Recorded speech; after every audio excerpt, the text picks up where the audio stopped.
감사합니다. 이번 주일에도 어김없이 이 자리에 설 수 있게 해주신 하나님께 영광을 올려드립니다. 다음 주일엔 제가 없을 수 있어요. 네, 할렐루야. 네, 반갑습니다, 여러분. 네, 고마워요. 여전히 노약자 우대를 이렇게 해주셔서 감사합니다. 할렐루야.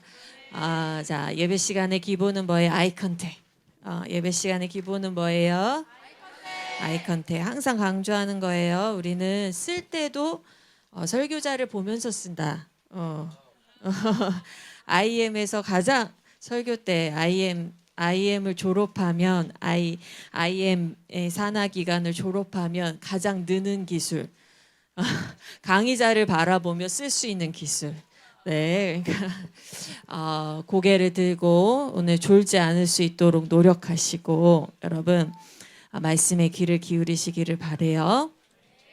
아셨죠? 네, 허리 펴시고 지금 동선이 굉장히 지금 넓어요. 예, 붙으세요. 이렇게 그 뒤에 있지 마시고 그럼 제가 계속 그쪽을 보게 되니까. 드시기 바랍니다. 뒤에 있는 사람 졸지 마세요. 옆에서 졸면 깨워주세요. 자, 오늘의 제목은 나는 왜 선교사인가입니다. 나는 왜 선교사인가. 우리 IM 선교회 아래에 IEM 학교도 있고 TCS 학교도 있고 또 어떤 학교도 있을까요? MTS도 있고 한국엔 없지만 필리핀엔 봄날 학교도 있어요. 네, 학교가 여러 가지가 있죠. 네, 생각해 보니까 그 학교의 이름들을 다 제가 지었네요. 네, IM 선교에 점회할 때 학교 이름 어떻게 할까요? 에듀케이션을 넣읍시다. International Education Mission School 해가지고 IEM. 다음에 이제 필리핀에 먼저 TCS가 생길 때 학교 이름을 SOT 과정으로 학교 이름을 어떻게 할까요? 이렇게 할 때 To Commandment School, Love God, Love People, To Commandment School 하고요. 그리고 봄날 학교는 마이클 선교사님이 지으셨다. 봄날 학교는. 그리고 원래 필리핀에서 필리핀 6년 전에 7년 전에 필리핀에 갔을 때 거기에서 MTS라는 이름이 만들어졌어요. Missionary Training School 해가지고 그래서 IM 아래에 이제 이런 교육기관들이 있는데 이런 교육기관들의 목적이 있겠죠, 그렇죠? 네, 그 교육기관에는 물론 궁극적 목적은 사람을 키워내는 건데 어떤 사람을 키워내는 것이 목적일까요? 어떤 사람을 키워내는 그거 모르고 학교 다니면 안 되는데 그냥 선교사 아니잖아. 신웅아 뒤를 봐봐. 자, 저거는 좀 바꿔야 되겠다요. 그렇죠? 네, 저거는 옛날 것 같으네. 전인격, 전인생, 전방향, 선교사를 길러내는 것이 IM 산하 모든 교육기관의 목적이에요. 그것이 IM 아래에 있는 교육기관의 인재상이에요. 자, 따라해봅시다. 인재상. IM이 이러한 인재를 길러내길 원합니다. 이러한 사람을 길러내길 원합니다. 할 때 이 학교는 어떤 사람을 길러내길 원합니까? 라고 한다면 대답이 뭐겠어요? 전인격, 전인생, 전방향, 선교사를 양성하는 것이 IM 교육기관의 목표입니다. 그러면 여러분 졸업을 할 때 좋은 대학을 들어간 것이 IM 선교회 산하 교육기관에서 여러분이 교육받았을 때 좋은 대학 들어간 것이 자랑이 아니에요. 여기서는 자랑이 될 수가 없어요. 왜냐하면 그 대학이 인생의 전부를 결정하는 건 아닌 걸 알고 있죠, 그렇죠? 대학이 전부를 결정하는 거 아니에요. 왜냐하면 대학을 가서도 여러분의 인생은 앞으로 살아갈 인생이 몇십 년은 더 몇 배로 남아 있어요. 살아온 인생보다 두세 배는 더 남아 있단 말이에요. 네, 그러니까 대학을 잘 들어간 것이 졸업을 잘한 조건이 될 수가 없어요. 여기에서 모범생 얘기를 들은 것이 졸업을 잘한 것이 될 수가 없어요. IM 선교에 있다가 IEM이든 TCS든 뭐 MTS 과정을 수료하든 모든 과정에서 그 과정을 맞출 때, IM 내에서 과정을 맞출 때 내가 전인격 선교사인가, 내가 전인생 선교사인가, 내가 정방향 선교사인가를 평가할 수 있을 때, 내가 그런 선교사로 사회에 배출이 된다고 했을 때, 아, 나는 졸업을 잘하는구나, 학교 생활을 잘해왔구나라고 자신 있게 자기 자신에 대해서 얘기할 수 있는 거예요. 신입생들 말고 우리 기존에 있었던 학생들 중에 한번 자기가 고백해 봅시다. 저는 전인격, 전인생, 정방향 선교사인 것 같습니다. 손 들어보자. 신웅아 고맙다. 신웅이가 아니지. 성웅아 고맙다. 왜 눈치 보고 들어요 거기? 두 사람 옷 똑같이 맞춰 입고. 나는 전인격, 전인생, 전방향 선교사인 것 같습니다. 1명, 2명, 3명, 4명, 5명, 6명, 7명, 8명. 자, 우리 빨리 신입생도 얼굴 기억해놔. 손든 사람들. 얼굴 기억해놔. 사진 찍어, 선생님들 사진 찍어 놓으세요. 네. 네, 사진 찍어 놓으세요. 이들이 사회에 배출될 때 선교사로 배출되기를 원합니다. 여러분이 선교사, 내가 선교사구나 라는 생각을 가지고 살고 있는 사람이 있다는 것이 기쁘네요. 왜냐하면 저는 여러분 나이 때, 그러니까 고등학교 때 학창 시절에 교회를 다닐 때 뭐 선교사라는 생각을 가져본 적도 없고, 선교사가 될 어떤 꿈이나 비전이나 의도도 없었어요. 제가 어렸을 때 교회를 부모님 어머니 따라서 교회를 다니다가 중간에 교회를 좀 쉬었다가, 이게 학원 쉬듯이 학원 쉬듯이 교회를 쉬었다가 고등학교 때 다시 교회를 이제 다니게 됐어요. 교회를 출석하면서 교회를 다시 다니게 되면서 이제 고등학생 되니까 머리가 좀 크잖아요, 그렇죠? 그래서 그때는 이제 제가 결심하고 다닌 거기 때문에 교회 생활을 열심히 했었어요. 어렸을 때는 엄마 때문에 갔었지만 교회를 열심히 다니고 교회에서 맡겨진 일을 하고 또 주일날 예배 듣거나 청소년부 예배하거나 이렇게 예배하면 그렇게 그리스도인이라면 이렇게 살아야 되는 거구나. 신앙생활은 이렇게 살아야 되는 거구나. 배우고 또 깨닫고 이제 그런 삶을 살았어요. 그렇게 교회를 다니는 것이 고등학교 그 생활 동안의 신앙생활의 이제 전부였죠. 가끔 내 삶에서 이건 정말 하나님 앞에 죄인 것 같아라는 것이 내가 양심에 찔리거나 신앙을 가지게 되면 이제 신앙적 양심이 생기잖아요. 그래서 이게 일반 양심과 다를 때가 있잖아요. 그렇죠? 일반적 세상에서 양심으로는 이게 그냥 넘어갈 일인데 하나님 앞에서 보면 이게 죄라고 느껴질 때가 있지요. 없어요, 여러분? 만약에 그런 경험이 없다면 여러분은 아직 어떤 신앙적 양심이 되살아나지 않은 건데, 이게 굉장히 작은 건데도 찔릴 때가 있어요. 친구들 사이에 아무것도 아닌데 나는 찔릴 때가 있단 말이에요. 하나님께서, 성령님께서 내 안에 말씀하시는 게 있단 말이에요. 그래서 그런 것이 드러날 때 이거는 내가 잘못된 건데 괴로워하기도 하고 또 회개하기도 하고 그런 것들을 고쳐 나가려고 하기도 하고, 죄된 습성들을 그래서 그런 걸 바꿔나가려는 어떤 신앙적 양심이 나를 이끌어가는 그런 생활도 해봤고, 고등학생 때. 또 친한 친구에게 같이 교회 가자 해서 전도해서 교회를 데려가 본 경험도 있고, 그러니까 나름대로는 나는 신앙생활을 잘하고 있다라고 생각했었어요. 교회 생활을 잘하고 있다라고 생각했었어요. 자, 그리고 이제 대학 갈 때가 다가왔죠. 그리고 수능을 봤어요. 이번 연도에 이제 수능을 보는 사람. 축복합니다. 네. 고3 생활을 하시는 여러분들을 축복합니다. 수능을 볼 사람들. 네. 그 수능을 봤어요. 근데 저 때는 어떤 수능 제도가 있었냐면, 수능 점수로만 대학을 먼저 쓸 수 있는 특차라는 제도가 있었어요. 그러니까 내신을 안 보는.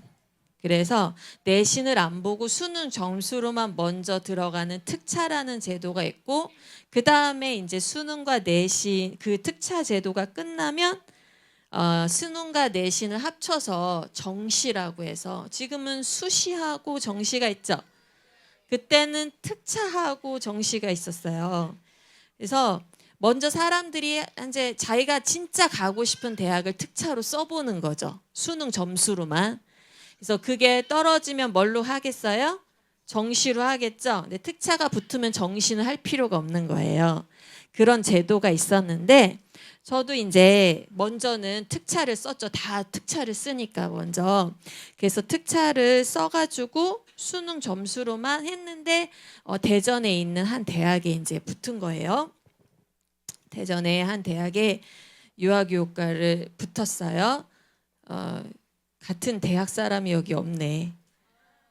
우리 가브리엘 선교사도 없고 폴 선교사도 없고 같은 대학인데, 마이클 선교사님도 당연히 이제 같은 대학인데 대학 사람이 있어야 내가 우리 대학 교가를 불러. 그래서 같이 부를 수가 있는데, 우리 배제학당 노래합시다 하고 같이 부를 수가 있는데. 우리 대학 사람이 오늘 마침 없네. 어디 다 갔네. 아쉽게. 네. 그래서 배재대학교 유아교육과를 특차로 붙었어요. 그러면 결과가 언제나 크리스마스 전에 나와요. 결과가. 대학 붙었다는 결과가. 그러니까 그냥 붙었으니까 그 다음부터는 다 어떻게 사는 거예요? 야, 누가 막이래. 니네 그렇게 사니, IM? 야, 진짜.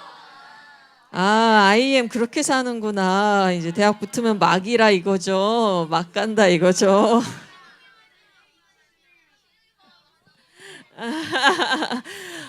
저기 상담 좀 오늘 부탁드립니다. 우리 신웅이가 오늘 지금 막 던지고 있어요. 신웅이가. 네, 좀 막 던져요. 그래서 제가 배재대학교 유아교육과 붙었는데, 제가 다닌 교회에 2살 많은 언니가 이미 배재대학교 유아교육과를 다니고 있었어요. 그러니까 제가 붙었어요. 그렇죠? 그러니까 후배로 들어가게 되죠. 그리고 크리스마스가 되기 전에 합격 통지서가 나오겠죠. 네, 그래서 내가 이제 그 언니랑 별로 친하진 않았는데, 제가 배재대학교 붙었다는 걸 듣고 그 언니가 저한테 와서 그래요. 제 한국 이름이 이제 현정혜인데, 정혜야, 대학 가면 언니랑 같이 대학 다니겠네? 그래서 네 언니 그랬지. 대학 가면 언니랑 같이 기독교 선교단체 활동을 하자 그러는 거예요. 그래서 저는 네 그래요 좋아요. 대학에서 신앙도 잡아주고 뭐 좋다고 하니까 좋아요 그랬어요. 그랬더니 언니가 그런데 12월 말에 금식 수련회가 있어. 언니랑 금식 수련회를 같이 가자. 2박 3일. 금식 수련회를 같이 가자.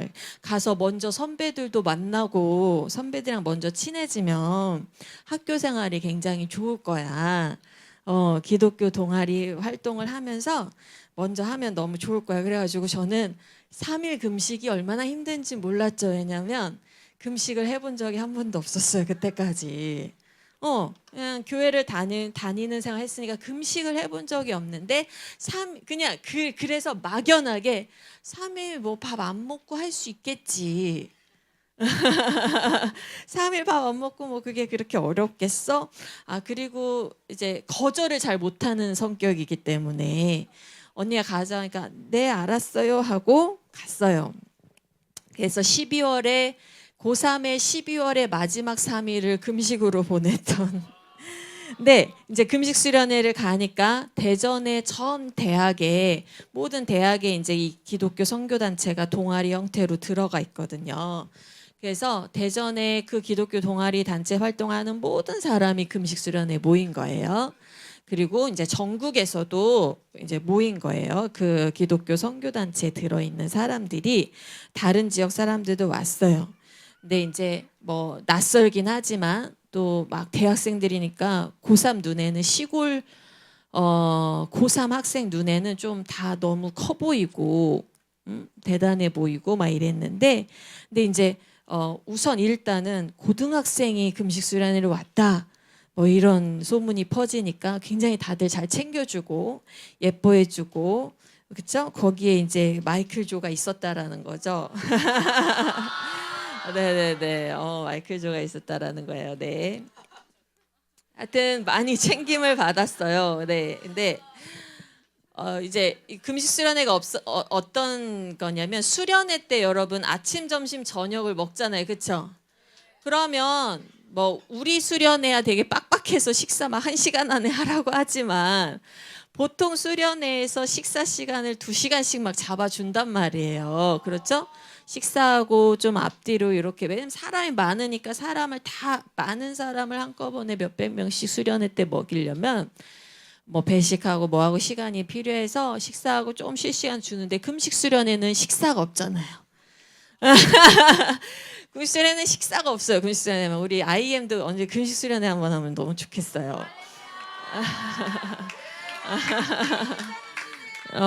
금식 수련회면 너무 좋은 건 뭐냐면 그냥 식사 시간이 없으니까 하루 종일 말씀 공부하고 하루 종일 강의 듣고 하루 종일 성경 읽고 여러분 한 3일 성경 떼기를 한번 금식 수련회로 성경을 다 일독하기 하루 종일 막 이렇게 해보세요. 그럼 식사 시간이 없으니까 죽어날 거예요. 아주 엄청 죽어날 거야. 네. 금식할수록 더 졸리고 음식 생각이 너무 나고 네.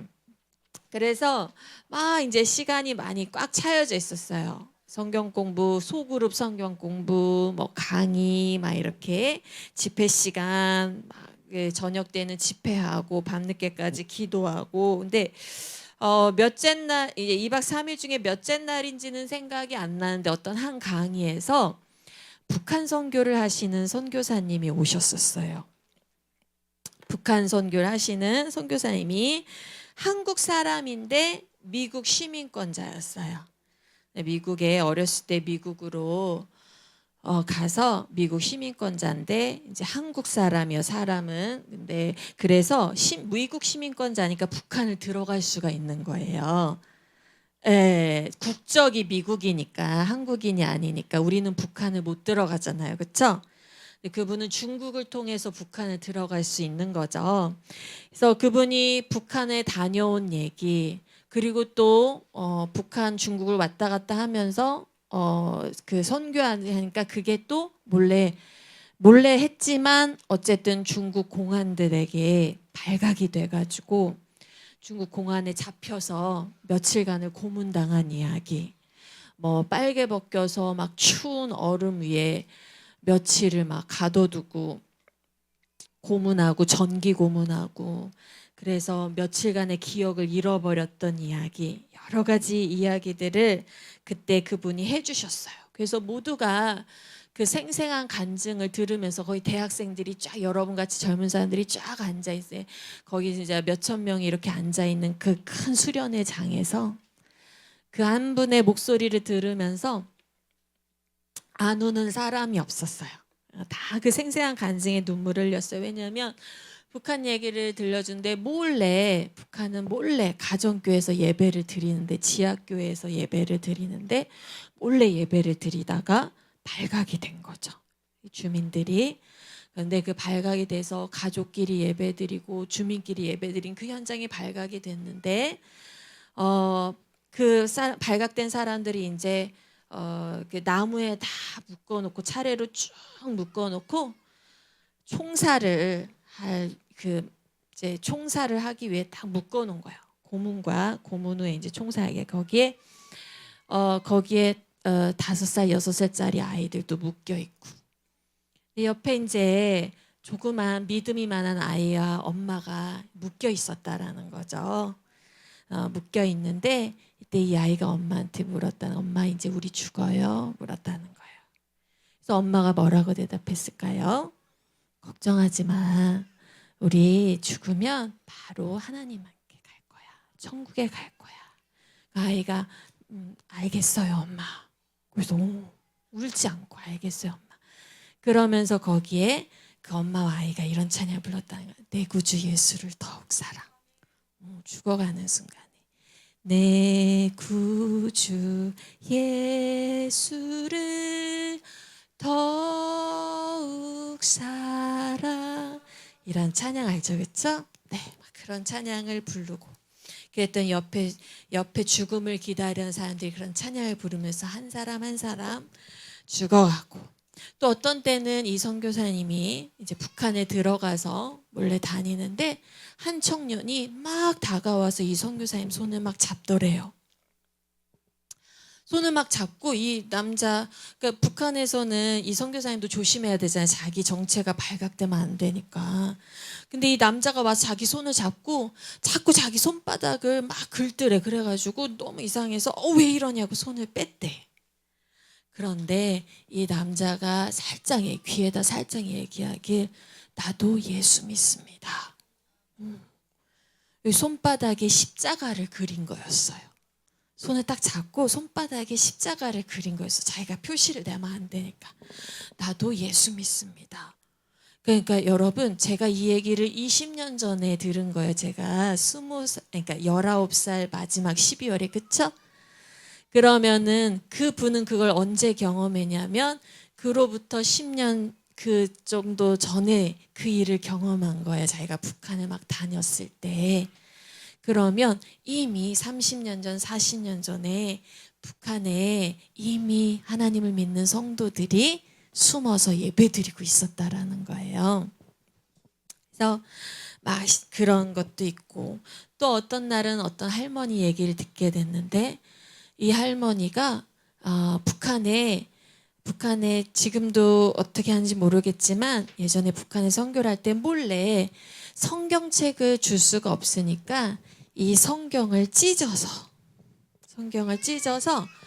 이렇게 쪽지를 만들어서 그 쪽지를 막 이렇게 집에 넣어줘서 전도하는 방식이 있어요. 그래서 뭐 요한복음에 요한복음 몇 장을 찢어서 그거를 접어가지고 집에 몰래 넣어주는 거예요. 네 할머니가 그렇게 넣어준 사람 통해서 성경을 보고 할머니가 예수님을 믿게 됐는데, 이 할머니가 찬양을 하고 싶은데 찬양을 할 수가 없다는 거야. 그래서 어떻게 하면 자기가 밭일을 하는데 김일성을 막 찬양하는 노래가 있을 거 아니에요, 그렇죠? 그런 노래 음에다가 하나님 찬양 가사를 붙여가지고 그렇게 하나님을 찬양하고, 이런 얘기들을 막 들었어요. 그러니까 거기 앉아 있는 대학생들이 다 마음이 어땠겠어요? 너무나 감동되고 그랬겠죠. 저도 마찬가지요. 그 자리에 앉아있던 저도 많이 울었어요. 우리 마이클 선교사님도, 저는 그때 마이클 선교사님의 존재를 몰랐지만 어쨌든 그때 마이클 선교사님도 많이 울었다고 그래요. 그런데 그런 얘기를 한참 듣고 이 선교사님이 하나님을 위해서, 그렇게 하나님 나라를 위해서 선교할 사람 누구입니까? 했을 때 다 아멘 이랬어요. 그 하나님의 백성을 위해서 전 세계 복음이 전파되기 위해서 기도할 사람 누구입니까? 다 자기라고 아멘 그랬어요. 그런데 이 선교사님이 뭐라고 했냐면, 다음 달에 제가 북한에 들어갑니다. 그때 저와 같이 갈 사람이 누구 있습니까? 여기서 지원받습니다. 지금 이 자리에서 같이 일할 사람 필요합니다. 다음 달에 북한 들어갑니다. 지원할 사람 있습니까? 했는데 아무도 손을 못 들었어요. 한 명도. 그때 마이클 선생님이 나중에 얘기하기를, 자기가 그 자리에서 막 선교할 사람 아멘하고 했는데 차마 그 말에는 손을 들 수가 없더래요. 당연한 거죠. 네, 당연한 거예요. 어떻게 당장 죽을지도 모르는 그 자리에 내가 선교하겠어 할 수 있겠어요. 네. 그때 저는 이제 깨달았어요. 아, 선교라는 세계가 있구나. 그러니까는 저는 고3이었잖아요. 그쵸? 고등학교 때 그냥 교회만 열심히 다니고 내 주변 사람들 전도하고 내 신앙생활 잘하면 되는 걸로 생각했는데 선교라는 세계가 있구나. 그리고 저렇게 죽음을 무릅쓰고 그런 자리에 가는 선교사라는 사람들이 있구나. 선교사라는 직업이 있구나. 그런 거 이제 깨닫게 됐어요. 그리고 이제 대학교 1학년, 2학년 지나고 3학년 때 됐을 때 또 그때는 여름 수련회였는데 금식 수련회 아니었고 다 먹으면서 하는 여름 수련회였는데 3학년 때 여름 수련회에 참여했을 때 그때도 어떤 유명한 선교단체의 그 대표님이 강의를 하시려고 우리 수련회에 오셨었어요. 그 대학생 수련회에 오셨었는데 이때는 이분이 어떤 얘기를 해주시냐면 이 대학생들한테 그 선교에 대한 그리고 선교사에 대한 개념을 되게 광범위하게 말씀을 해주시는 거예요. 해외에 나가는 선교사만 선교사가 아니다. 해외에 나가는 선교사만 선교사가 아니라 우리 모두가 선교사다. 이런 얘기를 해주셨어요.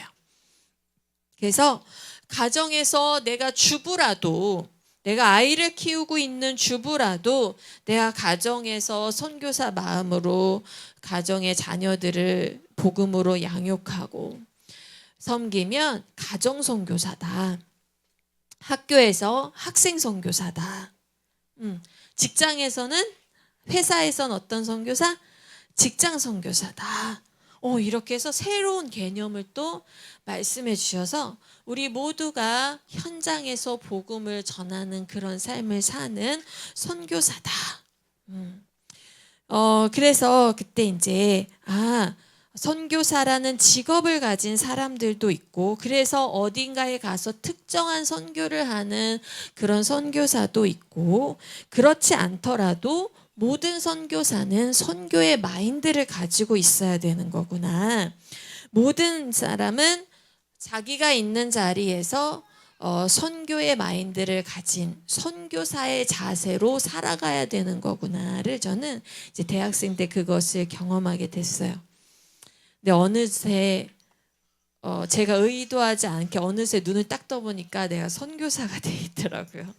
레베카 선교사 어느새 눈을 딱 떠보니까 그래 나는 이제 직업이 선교사인 사람이 됐어요.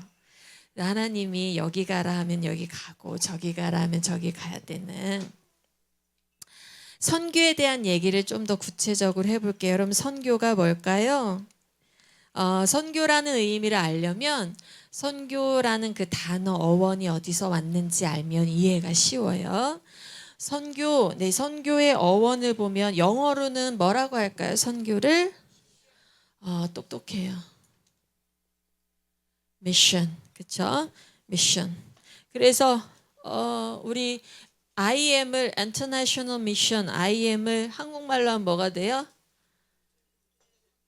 국제 선교 또는 뭐 해외 열방 선교 뭐 이렇게 되겠죠. 국제 선교 촌스럽잖아요, 그렇죠? 그래서 한국말로 안 한 거. 국제 선교회 하면 촌스럽잖아. 그래서 IM 이렇게 부르는 거예요. International Mission 뭐 이렇게 어디 가서 네 저희 선교회 이름은 International Mission입니다 하고 네 어디 가서 네 저희 선교회 국제 선교회입니다. 아주 다르잖아 느낌이 어감이 그렇죠? 네. 이제 미션이란 단어가 있는데 이 미션의 어원이 뭐냐면 미시오예요. 미시오. 라틴어 미시오라는 단어에서 왔어요. 들어봤어요? 들어봤어요. 라틴어 미시오에서 왔어요. 미시오는 무슨 뜻일까요? 미시오는 무슨 뜻? 보내다, 파견하다. 보내다, 파견하다라는 뜻에서 어떤 단어가 온 거예요? 선교라는 단어가 나왔다라는 거예요. 그러면 보내고 파견을 하려면 누가 있어야 되냐면 보내는 사람이 있어야겠죠. 그렇죠? 근데 보내는 사람이 그냥 무턱대고 너 가 한다고 이 보내지는 사람이 가겠어요? 아니겠죠. 근데 보내는 사람은 뭐가 있을까요? 네, 권위가 있을 거예요. 보내는 사람의 권위가 있고 보내는 사람의 그 뭐죠? 어떤 권력이나 힘이 있겠죠. 그렇죠? 이 사람이 그 보내지는 사람보다는 윗사람이겠죠. 그렇죠? 근데 이 권위 있는 사람이 누구를 보내요? 그냥 보내는 게 아니야. 이 사람이 여기 단어에 속한 의미는 권인삼이 이 사람을 뭘로 보내냐면 지금 파견하다는 뜻이 있죠. 그래서 뭘로 보내요? 사절단이라든지 뭐 대표라든지 뭐랄까 대사라는 말 들어봤어요? 대사 역할을 할 수 있다든지 이런 사람을 보내는 거예요. 그냥 보내는 게 아니라 너 그냥 가 이렇게 하면 안 된다고요. 이런 말 있잖아요. 만드기가 되지 마라. 주인이 만드가 네. 근데 주인이 오늘 장에 가야 된다. 네.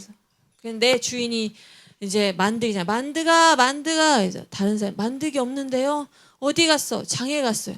아니 내가 뭘 시킬 걸 알고 가야지. 그냥 가면 어떡해. 내가 뭘 시킬 거 알고 가야지. 그냥 장에 가면 어떡해 이거야. 그렇죠? 가라고 했다고 그냥 가서 그럼 뭐 해요? 왜 간지도 모르고 허탕치고 오겠죠. 만드가 네 그러면 오늘 장에 가야 돼. 그럼 뭐야? 만드기가 제가 왜 갈까요? 무엇을 하러 갈까요? 해야겠죠. 그렇죠? 만드기가 되면 안 된단 말이에요. 뭔가를 대표하고 사절단으로 가야 돼요. 그러면 파견하는데 중요한 건 뭐예요? 이 권위 있는 자가 어떤 일을 맡겼냐는 거죠.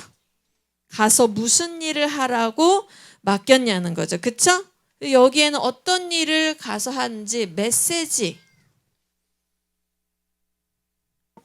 사절단이 가서 그곳에 가서 거기 있는 사람들한테 어떤 말을 전해야 되는지 메시지나 어떤 의도를 갖고 가야 된다는 거예요.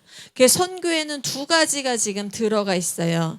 뭐가 들어가 있어요? 선교에는 이 권위를 가진 자 이렇게 보내면서 왜 보내는지에 대한 뭐가 있어요?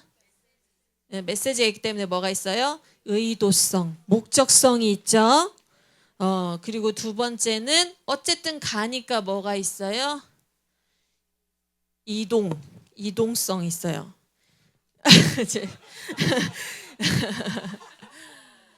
이동성 이렇게 발음하면 우리 에스더 선교사님 아버지 성함이 되니까 이동성 하면 안 되고 버릇없는 거야. 그러면 이동성 하면 안 돼. 이동성 해야 지금 이동성 그렇게 되죠. 그 또 사진 찍으시네. 우리 에스더 선교사님 아버지 보내드리려고 아버지 이 성함 나왔어요.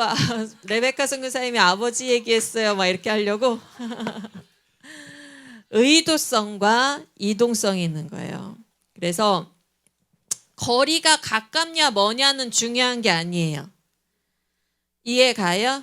선교에 있어서 거리가 가깝냐면 선교하면 무조건 멀리 간다.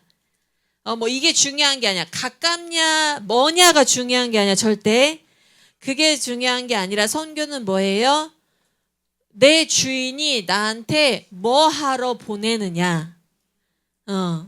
어디로 무엇을 하러 보내느냐지 가깝냐 머냐가 아니란 말이야. 어디로 무엇을 하러 보내느냐. 그러니까 무엇을 전달하기 위해서 어디로 보내느냐가 중요한 거예요. 자, 이 선교의 모범이 있는데 그 모범이 어딘지 한번 볼게요. 요한복음 가볼게요. 1장.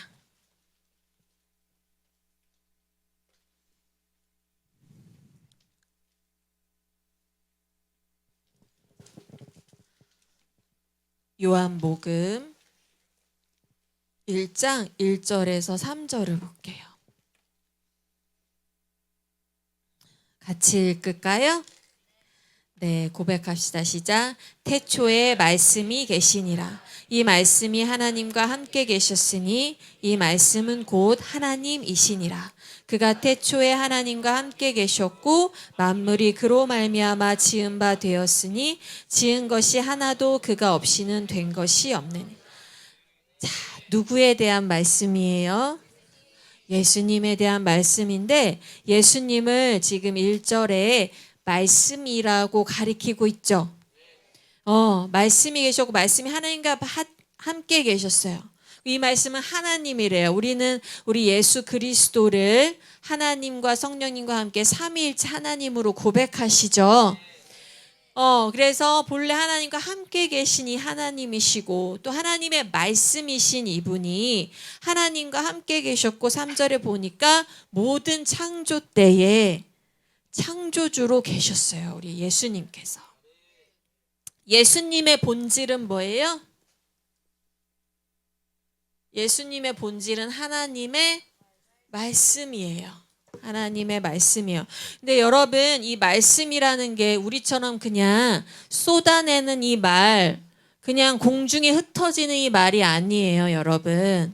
왜냐하면 하나님의 말씀은 항상 실제가 돼요. 항상 살아 있어요. 인간의 말은 그냥 내뱉고 버리기도 하죠, 그렇죠? 그렇지 않아요. 하나님 건 왠지 알아요. 하나님이 빛이 있으라 했으니까 빛이 실제 있었어요? 아니면은 그냥 그 말만 했어요? 빛이 실제로 있게 됐죠? 하나님이 물에서 생물이 나라 하니까 생물이 실제로 났죠? 그래서 하나님의 말씀은 실제로 생명이 있고요. 하나님의 말씀은 실제로 그것이 일어나고 존재가 되고 영향이 돼요. 하나님의 말씀은 예수님이 말씀이라는 건 예수님이 생명이란 뜻이고, 네, 예수님이 실제한다는 얘기예요. 그래서 예수님은 살아있는 하나님의 말씀이에요. 그래서 세상을 생동하게 하시는 생명이세요. 네. 그런데 그분이 어떻게 됐냐면 1장 9절을 한번 볼게요. 1장 9절에서 14절입니다. 읽읍시다. 시작. 찬빛 곧 세상에 와서 각 사람에게 비추는 빛이 있었나니 그가 세상에 계셨으며 세상은 그로 말미암아 지은 바 되었으되 세상이 그를 알지 못하였고 자기 땅에 오매 자기 백성이 영접하지 아니하였으나 영접하는 자 곧 그 이름을 믿는 자들에게는 하나님의 자녀가 되는 권세를 주셨으니 이는 혈통으로나 육적으로나 사람의 뜻으로 나지 아니하고 오직 하나님께로부터 난 자들이니라. 말씀이 육신이 되어 우리 가운데 거하심에 우리가 그의 영광을 보니 아버지의 독생자의 영광이요 은혜와 진리가 충만하더라. 예수님이 여러분 하나님의 말씀인데 말씀은 눈에 보여요, 안 보여요? 안 보여요. 근데 하나님의 말씀은 생명이고 실제한다고 했죠. 그래서 예수님이 실제로 눈에 보이는 형태로 오셨어요. 이 땅에 14절에 보니까 말씀이 육신이 되어 왔다라고 했어요. 그래서 예수님이 말씀이 뭐가 됐어요? 육신이 돼요. 근데 여기 중요한 말이 있어요. 뭐다? 우리 와서 9절에 와서 그쵸? 무슨 말이에요? 왔다라는 거예요. 왔다. 누가? 권위를 가진 누가? 하나님이 누구를?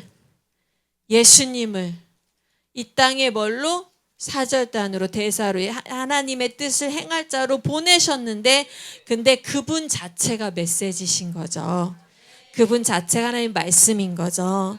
그분 자체가 빛인 거죠. 메시지이신 그분이 이 땅에 오셨어요. 그래서 예수님이 바로 이 땅에 선교사로 오셨어요. 하나님이 바로 선교를 시작하신 분이세요. 네. 왜 오셨을까요? 이 땅에 오셨는데, 이 땅에 딱 오셨는데 10절 보니까 사람들이 알아요, 몰라요? 사람들이 몰라요. 그래서 11절에 보니까 영접을 해요, 안 해요? 안 해요. 근데 영접하는 사람은 자녀가 되는 권세를 주신다 했죠?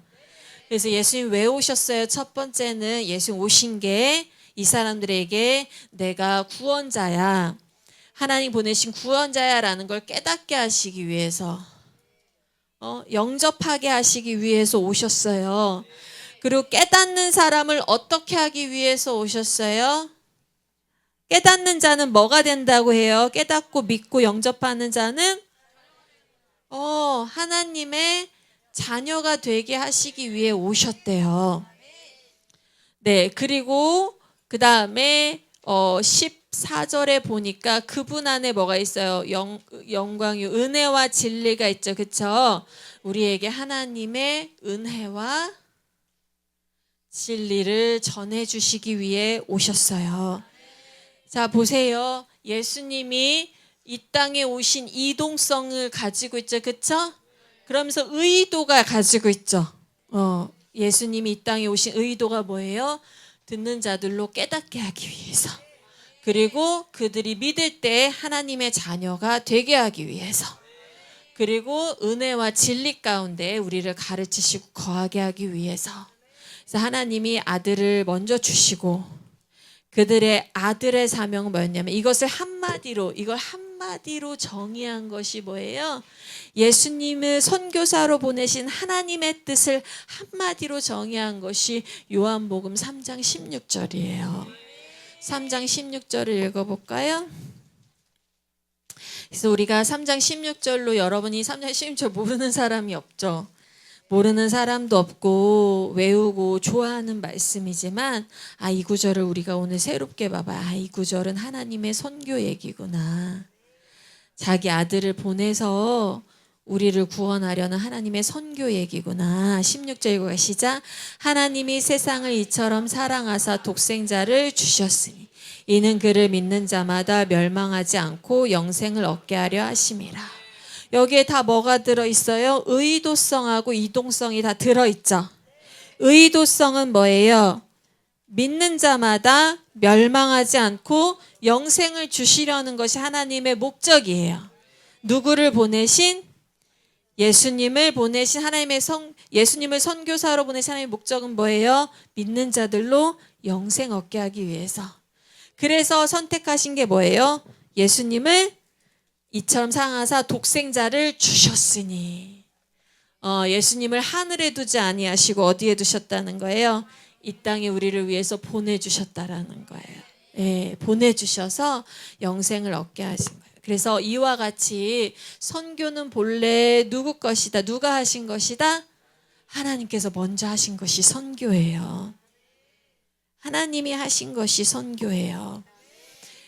자신을 반역한 이 세상, 자신을 반역한 인간, 그래서 에덴 동산에서 추방될 수밖에 없었던 이 인간, 그 인간들 중에, 그 사람들 중에 자신의 백성을 도로 되찾으시고, 그리고 되찾으실 뿐만 아니라 그 사람과 그 사람으로 인해 타락한 이 세상을 회복하시고, 그리고 완전히 회복하셔서 하나님의 나라가 다시 일어나고 하나님의 나라가 완성되는 것이 하나님의 궁극적인 목적이에요.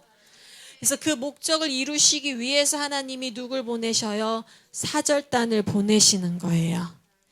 그 목적을 이루기 위해서 하나님의 말씀을 전할, 하나님의 메시지를 전할 사절단을 보내는 거예요. 그래서 내가 창조한 세상, 그러나 반역으로 타락한 세상을 내가 회복하기를 원한다. 그런데 내가 보낸 아들을 믿으면 회복될 것이다. 그 아들로 인해서 완전 하나님의 나라가 회복될 것이다. 이 메시지를 전할 사절단을 보내는 거예요, 하나님께서. 그게 선교예요.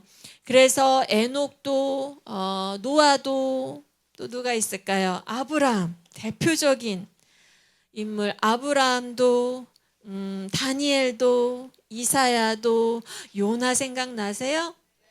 네, 니느웨에 가서 하나님이 처음에 니느웨 가라고 할 때 어떻게 했어요? 싫다고 다시스로 도망갔죠. 그래서 배로 막 타고 가다가 물고기 뱃속에 3일 고생하다가 그래서 다시 니느웨로 가서 거기서 회개를 선포했죠. 거기서 니느웨가 막 회개하는 거 보고 막 불만에 가득 찬 요나가 막 여러 가지 사건을 걸어서 불만한데 하나님 뭐라고 하세요? 거기에는 앞뒤 분별을 못하는 아이들이, 사람들이 얼마나 많니? 하나님은 이 땅을 향한 구원의 메시지를 자기 선교사들을 보내서 계속 하고 계신 거예요. 근데 그런 소식, 그런 메시지가 되시는, 직접 그런 소식이 되시는 분이 마침내 2000년 전에 이 땅에 오셨다는 거죠. 복음 자체이신 분이 이 땅에 오셨다라는 거죠. 우리 믿음이가 굉장히 좋아하는 찬양이 있어요.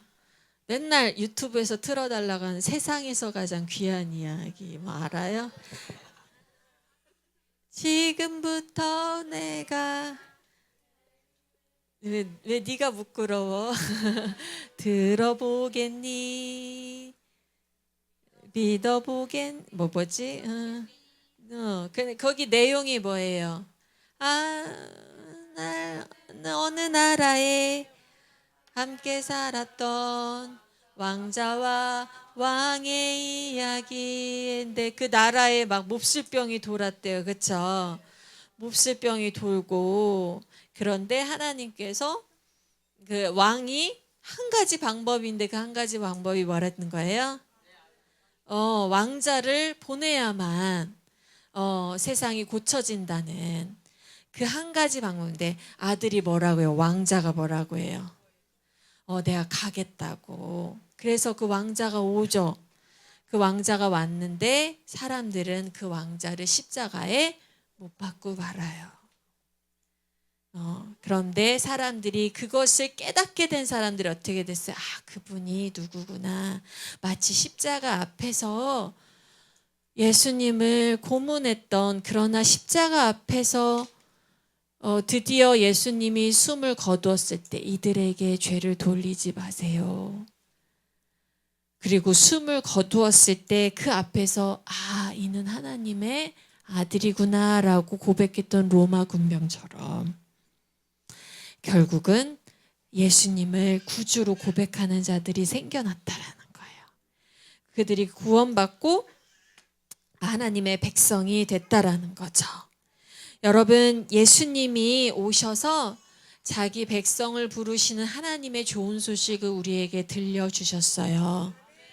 그리고요, 하나님 나라가 가까이 왔다 이 말만 전한 것이 아니라 예수님은 하나님 나라는 이런 곳이야 라고 보여주시기 위해서, 하나님 나라는 이런 곳이야 라고 이 사람들한테 이해시켜 주시기 위해서 그래서 기적도 베풀어 주셨어요. 하나님 나라는 병이 없어 해서 병을 고쳐주신 거예요. 하나님 나라는 뭐가 없어요? 하나님 나라는 죄가 없어 해서 죄를 용서해 주시고, 하나님 나라는 굶주림이 없어 해서 가난한 자들을 먹여주시고, 하나님 나라는 사탄의 권세가 없어 해서 귀신을 쫓아내 주신 이런 기적들을 보여주신 이유가 뭐냐면, 내가 이 땅에 완전한 하나님 나라를 세울 때는 이 땅엔 배고픔도 없고 눈물도 없고 죄도 없고 그리고 마귀의 악한 짓도 없을 것이다. 이런 걸 보여주기 위해서 기적을 베푸시기도 했어요. 그런데 더 중요한 건 뭐예요? 더 중요했던 건 그가 그의 좋은 소식을 뭘로 보여줬다는 거죠? 자기가 직접 십자가를 지고 죽으심으로 보여주셨다라는 거예요. 십자가에 달려 죽으셨어요. 이건 우리에게 어떤 의미가 있냐면, 우리가 예수님을 믿으면 우리도 예수님과 함께 십자가에 못 박힌 것이 돼요. 그래서 우리도 예수님을 통해서 그 죄의 형벌을 받은 것이 돼요. 그래서 우리는 직접 십자가를 지지 않았지만 예수님을 통해서 예수님과 연합함으로 죄의 용서를 받은 거예요. 그리고 그가 부활하신 것을 통해서 우리가 예수님과 함께 연합돼서 예수님과 함께 죽은 것과 같이 예수님과 부활하심으로, 예수님 부활하심, 우리도 예수님과 연합해서 부활한 자가 돼요. 그래서 우리는 죽음 후에도 두려워할 필요가 없는 것은 부활의 약속을 믿었기 때문이죠. 그리고 예수님이 승천하셨죠, 그렇죠? 하나님 보좌 우편에 앉아 계시죠? 이건 무엇을 뜻합니까? 우리도 예수님과 같이 언젠가 하나님 앞에 있을 것이다.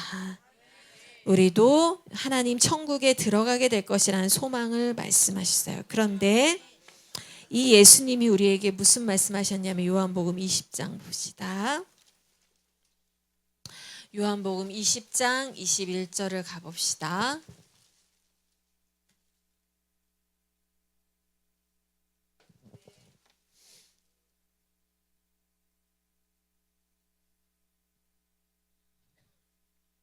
요한복음 20장 21절을 같이 읽을까요? 읽읍시다. 시작. 예수께서 또 이르시되 너희에게 평강이 있을지어다. 아버지께서 나를 보내신 것 같이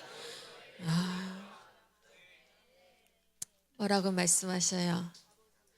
아버지께서 나를 보내신 것. 하나님께서 지금 예수님이 하나님이 나를 보냈다는 걸 고백하고 계시죠? 예수님이 본인이 선교사로 이 땅에 왔다는 걸 고백하고 계시죠? 그런데 여기서 뭐라고 했냐면 아버지께서 나를 보내신 것 같이 나도 너희를 보낸다. 여러분을 예수님이 선교사로 이 땅에 보내신대요. 이걸로도 여러분 왜 선교사가 돼야 되는지 충분하지 않을까요? 예수님의 이 말씀으로도 예수님은 모든 믿는 하나님의 자녀가 다 예수님이 보내신 그곳에 가기를 원하세요. 예수님께서 승천하셨어요. 그렇죠? 그리고 예수님이 다시 오실 거예요. 이 승천과 재림 사이에서 예수님이 다시 오실 때까지 그 사이에서 구원받은 자들은 예수님이 이 땅에 오신 것 같이 그들도 이 땅에 보냄을 받아서 가는 곳마다 이 좋은 소식 복음을 전하는 사절단 대표단이 돼야 돼요. 네. 그런데 거리가 멀고냐 가깝고냐는 중요한 게 아니라고 했어요. 가라는 곳에 가는 게 중요한 거예요. 그래서 가서 복음을 전하는 게 좋은 거예요. 중요한 거예요. 네. 그래서 우리는 예수님 믿기 전에도 여기 살았죠. 예수님 믿기 전에도 대한민국에 살았죠. 예수님 믿기 전에도 숨 쉬고 있었죠. 네. 그런데 예수님 믿기 전에도 살았던 이곳, 먹고 자고 사람 사귀고 했던 우리의 삶을 영위했던 이곳이 예수님 믿고 나서는 보냄을 받은 곳이 됐다 이거예요. 그전에는 내가 사는 곳이었는데 이제는 예수님 믿고 나니까 어떤 곳이 됐어요? 예수님이 보내신 곳이 됐어요.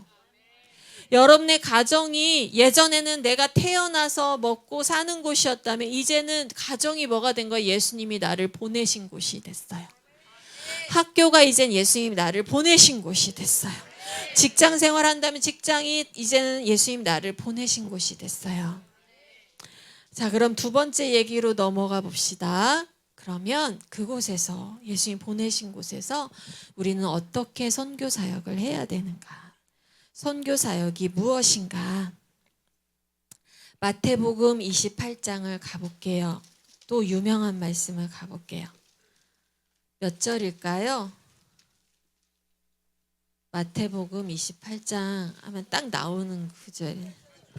마태복음 28장 다른 구절 무슨 얘기인지도 모르잖아. 그렇죠? 네, 요 구절 딱 외우고 있으면 되죠. 19절에서 20절 읽어볼게요. 마태복음 28장 19절에서 20절 같이 읽습니다. 시작. 그러므로 너희는 가서 모든 민족을 제자로 삼아 아버지와 아들과 성령의 이름으로 세례를 베풀고 내가 너희에게 분부한 모든 것을 가르쳐 지키게 하라. 볼지어다 내가 세상 끝날까지 너희와 항상 함께 있으리라 하시니라. 아멘. 자, 이 19절과 20절을 한마디로 요약하자면 뭐라고 할 수 있을까요? 한마디로 요약을 해, 요약. 제목을 붙이지 말고 이걸 한마디로 요약을 하면 19장 20절, 19절 20절을 아니 제목을 붙이지 말고 요약. 응? 요약을 하려면 이 안에 있는 단어를 사용해야 되잖아. 너희는 가서 분부한 것을 가르치라.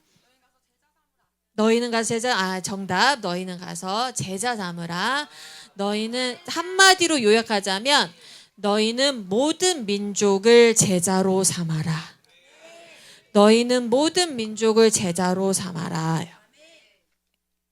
가서도 중요하긴 한데 아까도 말했듯이 이 가는 것이 멀리 가냐 가깝게 가냐는 중요한 게 아니라 했어요. 그렇죠? 하나님이 당장 우리 가정에 가라고 할 수도 있어요. 그리고 당장 학교로 가라고 할 수도 있어요. 그리고 당장 여기에서 부산을 가 그럴 수도 있어요. 근데 어떤 사람은 어디도 가요? 지구 반바퀴를 돌아서 여기에서 지구 반바퀴 돌면 어디예요? 브라질 가면 좋겠다. 누가 브라질 했어? 가자. 가자 부르심이 있나 보다. 브라질. 네. 브라질 갑시다. 네. 그래서 장소가 거리가 뭐냐기냐가 아니라 하나님이 부르신 곳에 가는데 한마디로 뭐라고요? 너희는 모든 민족을 제자로 삼아라가 이 구절의 핵심이에요. 선교라는 것이 예수 천국, 불신 지옥 이걸로 끝나는 게 아니라는 거예요. 이걸 외치는 게 선교의 끝이 아니라는, 선교의 전부가 아니라는 거예요. 하나님 선교 목적이 뭐였어요? 하나님이 사절단을 보내는 목적이 뭐예요? 그 메시지를 전하는 목적이 뭐예요? 전하는 목적은 선교 목적 자체가 하나님의 나라를 회복할 때까지 하나님의 나라를 회복할 때까지 하나님의 백성을 부르는 거죠. 그렇죠? 하나님의 나라를 완성할 때까지, 그래서 하나님의 나라 백성이 다 돌아올 때까지 하나님의 백성을 부르는 것이 선교의 목적이잖아요. 그렇죠? 그래서 그 열매가 맺어질 때까지 우리는 가야 되잖아요. 그렇죠? 그래서 우리는 보냄을 받은 거예요. 보냄을 받았는데 뭐 하라고? 모든 민족을 제자로 삼으라고. 자, 뭐 하라고요? 모든 민족을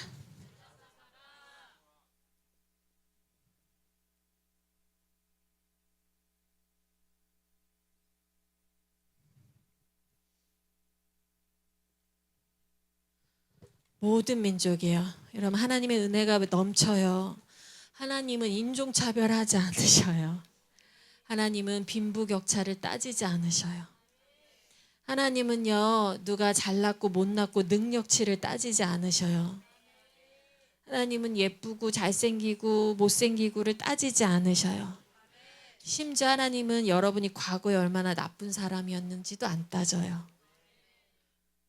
하나님은 그 부분에 차별이 없으세요. 이거는 뭐 요즘 페미니즘 뭐 남녀차 이것과 다른 내용이에요. 하나님은 자신이 창조하신 모든 사람이 하나님께 돌아오는 걸 원하셔요.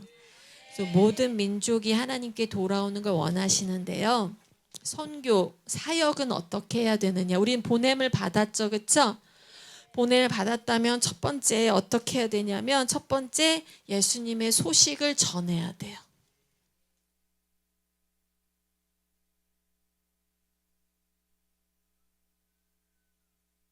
어떻게 해야 된다고요? 예수님의 소식을 전해야 돼요. 좋은 소식, 복음을 전해야 돼요. 그러니까 하나님께서 이 세상을 창조하신 하나님이라는 걸 전해야 돼. 이 좋은 소식은요. 예수가 너를 위해 죽었어. 그러니까 넌 이제 복 받을 거야. 이게 아니죠. 예수가 죽은 이유가 뭐예요? 그런데 우리는 죄가 왜 있어요? 그러면 하나님께 반역해서. 그럼 하나님께 반역한 게 왜 죄예요? 하나님이 우리의 창조주 왕이시니까. 근데 교회 다니는 사람들 중에도 기독교, 불교, 이슬람교 이런 종교를 동일선상에 놓고 동일선상에 놓고 여러 신들 중에 내가 마음 편한 신을 결정한 것처럼 교회 다니는 사람이 있단 말이에요. 이해가요? 그럼 예수만이 구원의 길이 될 수는 없어요. 예수가 위로를 해주니까 교회를 선택한 거예요. 근데 교회에서 위로를 못 받으니까 교회를 떠나서 뭘 선택해요? 불교를 선택하고 교회를 떠나서 다른 종교를 선택하는 일이 실제로 벌어지잖아요. 많이. 그렇죠? 교회 다니기 좀 그러니까 이제는 불교 믿기로 했어. 이제 나는 성당 다니기로 했어. 이런 사람 많단 말이에요. 그런 사람들한테는 예수님이 어떤 예수님이에요? 나한테 위로해주고 사랑을 주고 뭐 복을 주고 이런 거잖아요. 그런데 예수님의 복음은 그게 아니죠. 그게 아니라 누구만 유일한 신이라는 거예요. 하나님만 유일한 신인데 그 하나님을 인간이 반역했다는 거야. 그러니까 우리는 인간은 본래 반역한 타락하고 죄악 가운데 있는 상태로 모두 죽을 수밖에 없는 존재라는 거야. 그럴 때 예수가 와서 좋은 소식이 되신 거예요. 그렇죠? 예수가 오셔서 십자가를 지시고 예수가 오셔서 부활하신 우리 죄가 사함을 받고 우리도 하나님 나라에 들어갈 수 있는 그런 그 자녀가 되는 권세를 받고 하나님에 들어갈 수 있는 은혜를 받았다는 거, 그런 소식을 전해야 돼요. 그러니까 예수님의 소식을 전한다, 이거는 그냥 예수님이 너를 사랑하셔, 이게 아니라는 거예요. 하나님만이 유일한 신이야. 너희가 그 하나님을 반역했어. 너희는 죽을 수밖에 없는데 예수님만이 길이야. 예수님만이 생명이야. 이 소식을 전하는 것이 우리가 마땅히 이 사절단으로서 해야 되는 거예요. 이 사절단으로서. 그래서 예수 그리스도만이 온 세상에 무엇이 되신다? 구주가 되신다. 구원하시는 주님이 되신다라는 것을 전해야 돼요. 이거는 생명과 같고 목숨과 같아요. 여러분, 기독교란 종교를 선택하라는 것이 아니에요. 창조주 되시고 유일한 신 되신 하나님께 돌아오라는 메시지인 거예요. 아셨어요?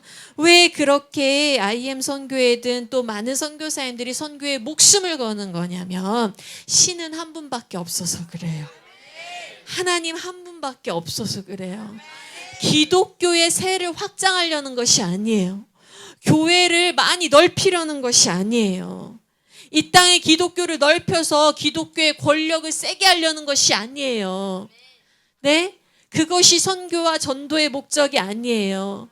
뭐 몇만 성도 채워가지고 교회를 깍깍 예배당을 채우고 건물 멋지게 짓고 이게 선교사의 목적이 아니에요.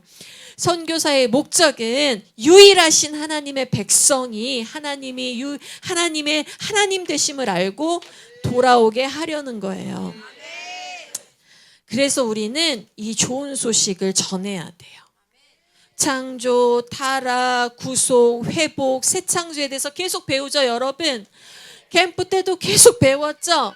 왜요? 그것이 전체가 다 무슨 소식이에요? 우리에게 좋은 소식이에요.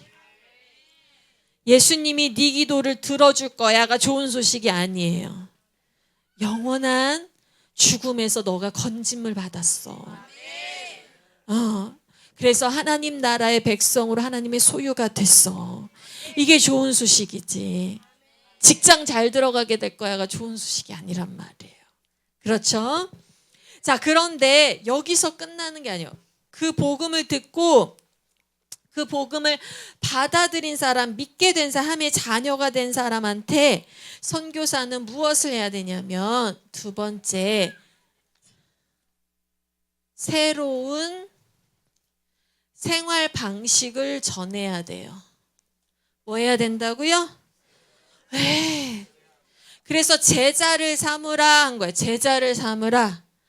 그러니까 이렇게 하면 돼요. 목적이 소식만 전하는 거야. 너희는 가서 모든 민족에게 소식을 전해라 하면 끝나는 건데 제자를 삼아라 그랬죠?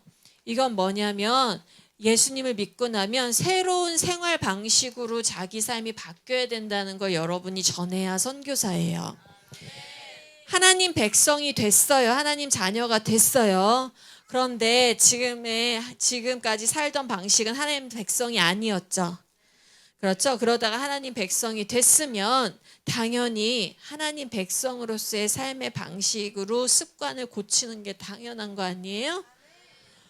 그게 종교에서 율법을 요구하고 어려운 멍에를 지고 얽매게 하려는 것이 아니라 너의 신분이 변했으면 변화된 신분에 맞게 살아라는 거예요.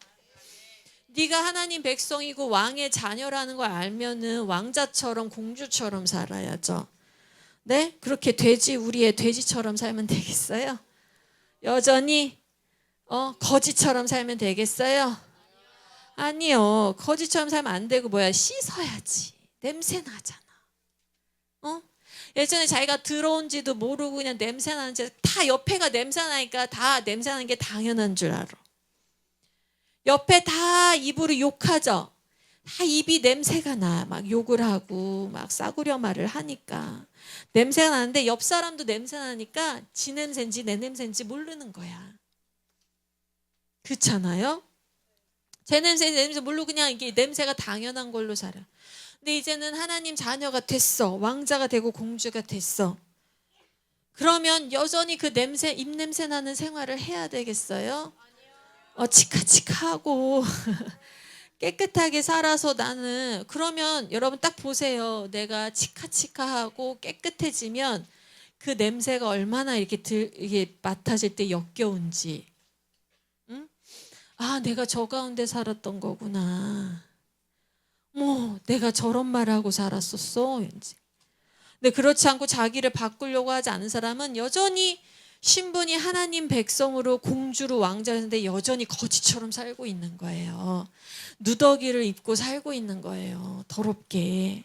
그게 좋대. 그리고 그게 편하대. 공주와 같이 왕자 같이 그 푹신한 침대에서 깨끗한 곳에서 사는 것보다 그게 편하대. 그지처럼. 그래, 그게 편할 수도 있지. 나 하고 싶은 대로 막 이렇게 사는 게 편할 수도 있지. 그래서 그게 너무 익숙하니까. 맨날 이렇게 깨끗한 곳에 살려면 맨날 청소해야 되잖아. 근데 그 청소가 그렇게 귀찮은 거야. 그 청소하는 게 그렇게 힘들어가지고 예수 괜히 믿었나 봐요. 예수 안 믿었으면 이렇게 청소할 필요 없는데, 예수 안 믿었으면 우리 집에 이렇게 먼지 있어도 신경 안 써도 되는데, 청소하는 게 귀찮다고 이렇게 불만한다니까 예수 믿는 거를 그렇게 싫어하고. 여러분, 청소 잘 하셔요? 스스로 막 청소, 우리 돔스 청소 막 해요? 돔스 청소하는 거 힘들죠? 솔직히 귀찮잖아. 거짓말쟁이들. 어디 싹 회개해야 돼. 거짓말쟁이들. 네, 여러분. 청소를 깨끗이 하고 나서 그 자리에 눕는 기분이 어때요? 깨끗한 곳에서 나도 깨끗한 사람 같이 느껴지지 않아요? 네. 더러운 것이 그렇게 생활해 왔기 때문에 익숙할지 모르지만 그건 여러분의 스스로가 돼지우리에 넣어놓는 것과 같아요. 새로운 생활 방식을 익혀야 돼요. 성경에 여러분 개와 같은 사람이 되면 안 돼요. 개가 어떤 게 자기가 토한 것을 도로 먹는, 자기가 토한 걸 도로 먹는 자들이 있어. 제가 예수님 믿고 예전 삶을 토했는데 그걸 또 먹어 다시. 글로 돌아가. 자기는 아닌 것 같아? 그게 우리야. 우리 인간이 그래. 그래서 다시 돌아가는 거야. 거기가 좋다고, 거기가 편하다고. 또는 어떤 돼지가 어때요? 귀한 것을 던져주는데 귀한지 모르고 밟아버리는 돼지와 같아. 진주를 던져주는데 돼지는 진주인지 알아요, 몰라요? 우리가 그냥 밟아버리죠. 여러분 삶에 하나님의 귀한 삶을 주셨는데 그것이 귀한지도 모르고 밟아버리고 그냥 예전 습관대로 살아버리는. 그러나 우리는 새로운 생활 방식을 익혀야 돼요. 하나님의 백성이 됐다면 예전 습관, 예전 규범을 버리고 성경적인 습관과 규범을 익혀야 되는 거예요. 근데 여러분이 선교사라면 남이 그렇게 살 수 있도록 해줘야 된다라는 거예요. 시기와 질투 가운데 빠진 사람한테 그것이 옳지 않다는 걸 가르쳐주고, 그 다음에 뭐 거짓되고 음란한 것에 빠진 사람한테 그것이 그렇게 하면 안 된다는 것을 가르쳐주고, 그리고 또 뭐 우상숭배, 그렇죠? 뭐 여러 가지가 우상이 될 수 있죠. 돈이든 물질, 사람이 다 우상이 될 수 있는데 우상숭배에 빠진 사람, 반역하는 사람, 교만에 빠진 사람, 또한 교만의 또 다른 이름은 또 열등감이에요. 내가 남보다 잘나 보여서 비교해서 남보다 잘난 것 같으면 교만하고 비교해서 남보다 못난 것 같으면 열등한데 교만과 열등은 같은 얼굴이에요. 어쨌든 뭐에서 오는 거예요? 비교해서 오는 거야. 비교하니까 교만도 하고 비교하니까 열등도 하는 거야. 열등한 사람은 열등감을 느끼는 사람은 반드시 나중에 남보다 내가 잘하게 될 때 교만하게 돼요. 이건 양면, 동전의 양면과 같은 거거든요. 이런 사람들 여러분이 봤을 때 선교사라는 사람은 그런 사람들이 새로운 삶의 방식과 새로운 사고 방식과 새로운 규범과 새로운 생활 습관을 가지도록 도와줘야 된다라는 거예요. 제자를 삼아야 된다라는 거예요. 그리고 세 번째로는 뭡니까? 새로운 공동체 일원이 되도록 해야 돼요. 일원. 알죠? 공동체에 속한 사람이 되도록 해야 된다. 되도록 해야 된다. 새로운 공동체 일원으로 포함시켜야 된다라는 말이에요. 자, 무슨 말이냐? 예수 그리스도를 믿어서 이제 하나님의 자녀가 된 사람들은 예수 그리스도를 머리로 하는 교회의 일원이 되는 거예요. 네, 교회의 일원. 그래서 교회는 뭐라고요? 성경에 그리스도의 몸이라고 하죠. 네, 그리스도의 몸의 일원이 되는 거예요. 그래서 교회 공동체의 일원이 돼서 이렇게 공동체의 일원이 되게 해서 혼자 신앙생활 하는 것이 아니라 서로 형제 자매가 돕고 섬길 수 있도록 공동체에 들어갈 수 있도록 도와줘야 돼요.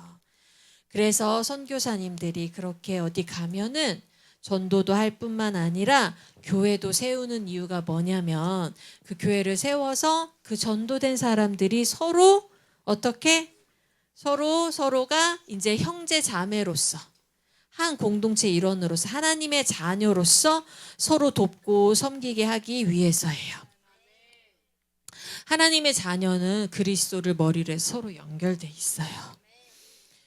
제자가 되어서 서로를 돌봐야 돼요. 옆에 사람 보고 얘기해 볼까요? 나는 너를 돌볼게. 우리는 이제 선교사잖아. 그러니까 네가 날 좀 잘 돌봐봐. 이렇게 하면 안 돼. 그걸 왜 따라해? 네가 나를 돌봐봐 하면 안 되고 내가 너를 돌봐줄게 해야지. 옆 사람이 예수 닮아가는 삶을 살 수 있도록 도와줘야 돼. 그래서 손 잡고 예수 닮아가게 힘쓰자. 도와줘야 돼. 미워하지 말고 도와줘. 안 이롭게 여기지 말고 도와줘. 응? 도와줘. 응. 쟤 왜 이렇게 나대? 막 이러지 말고 예쁘게 봐줘. 우리 릴리쌤 막 찬양할 때 막 뛰고 막 이러죠. 너무 좋죠. 막 뒤에서 보면서 저 선생님 왜 이렇게 나대? 막 이러지 말고 나도 저렇게 찬양해야지 막 이러면서 하고 막 칭찬해주고 보기 좋다고 칭찬해주고 이러란 말이야. 우리 공동체에서는 가장 좀 못나 보인 사람이 어떤 사람이에요? 우리 공동체는 찬양할 때 찬양 안 하고 댄스할 때 댄스 안 하고 그 다리 한쪽 이렇게 삐딱다리 서가지고 이러고 있는 가장 못나 보이죠? 네. 다른 교회 외부 교회 가면 릴리쌤처럼 하는 사람이 가장 못나 보이는데 다른 교회는 우리 교회는 반대로 하면 못나 보인단 말이야. 우리 공동체는 그렇죠? 서로 돌아보아서 서로가 예수 닮아갈 수 있도록 서로가 서로 돌봐주고 먹을 거 있으면 좀 나눠 먹고 니네 좀 먹을 거 간식 있으면 좀 나도 좀 나눠줘. 맨날 사진으로만 오늘은 초코파이 먹었네. 오늘은 핫바 먹었네. 오늘 맛있는 거 먹었다. 막 이렇게 서로 돌보고 그리고 또 한 번만 더 얘기합시다. 우리 복음 전하자. 아, 복음 전하는 일원이 돼야 된다는 거예요. 여러분, 선교사는 보내진 곳에서 이 일을 해야 돼요.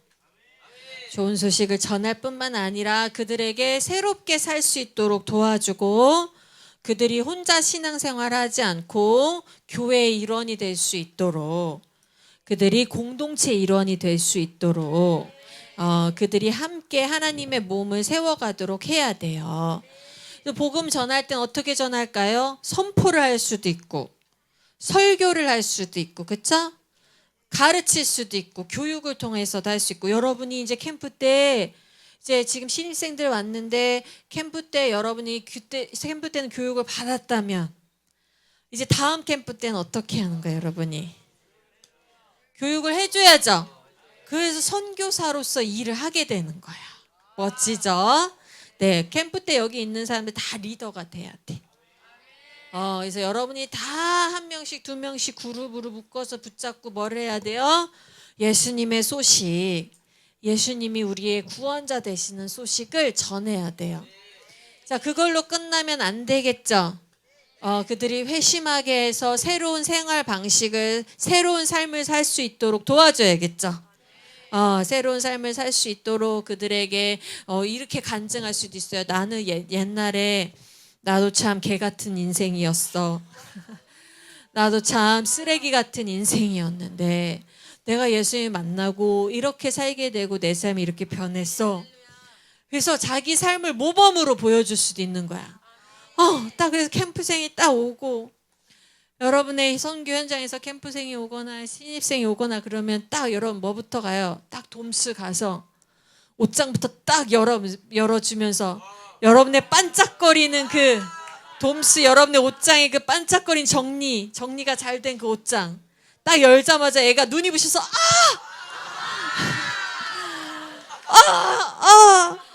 이 돔스에선 내 눈을 뜰 수가 없어요.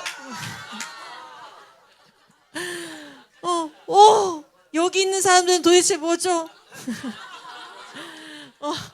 여기 있는 사람들은 뭐죠 도대체? 막 이렇게 말이 나올 수 있도록, 네, 돔스에 먼지 하나 없도록, 흐트러진 옷 하나 없도록, 신발들 다 깔끔하게 정리될 수 있도록. 아니, 왜 쓰레기 분리수거를 잘 안 해서 벌을 받아? 분리수거를 왜 제대로 안 해서 벌을 받아? 외부 사람이 오면은 딱 여긴 다 선교사구나 이걸 알 수 있도록 새로운 삶의 방식을 여러분이 모범으로 보여주는 것도 선교사로서 할 수 있는 선교예요.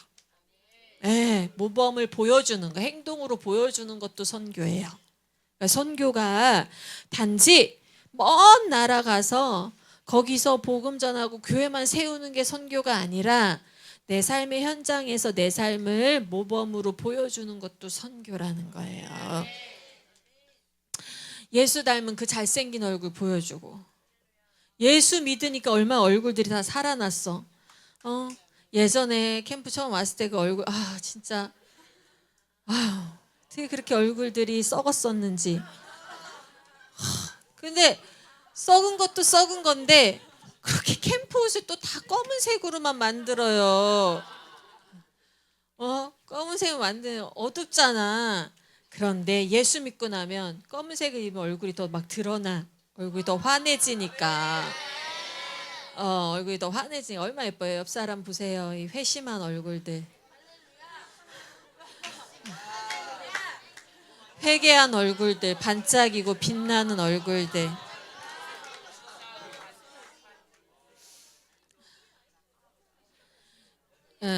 네, 그런 얼굴들도 선교가 된다 이거예요. 뭐가 된다? 그런 얼굴도 다 선교가 되는 거야. 다 선교인 거야. 자, 그리고 공동체에 자꾸 일원이 되도록 해야 돼요. 자꾸 공동체에 포함되게 해야 되고, 그래서 같이 예배를 드릴 수 있도록 독려해야 되고, 형제 사랑할 수 있도록, 복음 전파할 수 있도록. 그것뿐만 아니라 여러분, 형제를 사랑하고 복음을 전파하고 사회의 구제 활동, 어려운 자들을 돕고, 이런 모든 활동들을 공동체가 같이 함으로써 선교사로서 선교 사역을 할 수 있게 되는 거예요. 아까 말했어요. 장소가 멀고 가깝고가 중요한 게 아니라는 거. 보내심 받은 곳에서, 그곳에서 선교사로서 보내신 목적을 충실히 하는 것이 중요한 거예요. 그래서 누군가는 중국도 가고 러시아도 가고 아프리카도 가고 인도도 가고 북한도 가요. 근데 하나님이 또 누군가는 가정도 가게 하고 학교도 가게 하고 직장도 가게 한다, 그거예요.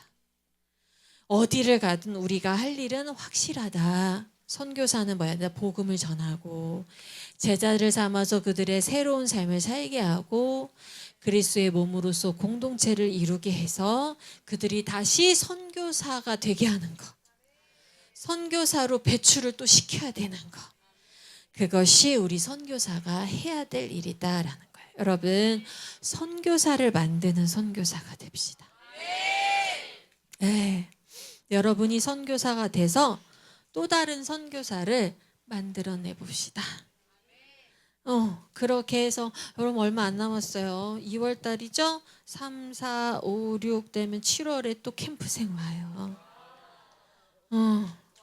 선교사를 만드는 선교사로 지금 무장이 돼야 돼. 준비가 돼야 돼. 선교사를 만드는 선교사로. 그들을 선교사로 세상에 배출하는 선교사로 무엇을 합시다. 첫 번째, 복음을 전합시다. 두 번째, 새로운 삶의 방식을 전합시다. 네 번째, 그들을 공동체의 일원이 되게 합시다. 그래서 예수 그리스도의 몸이 돼서 그들도 선교사로 만들어 봅시다. 내가 그렇게 할 수 있을까요? 사도행전 1장 8절을 가볼까요? 우리 찬양팀 나와주시고.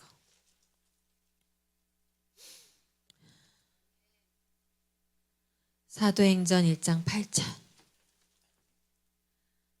우리 오늘 이 찬양, 아까 찬양팀 했던 찬양 해봅시다. 성령이 오셨네, 성령이 오셨네, 내 주에 보내신 성령이 오셨네, 우리 인생 가운데 친히 찾아오셔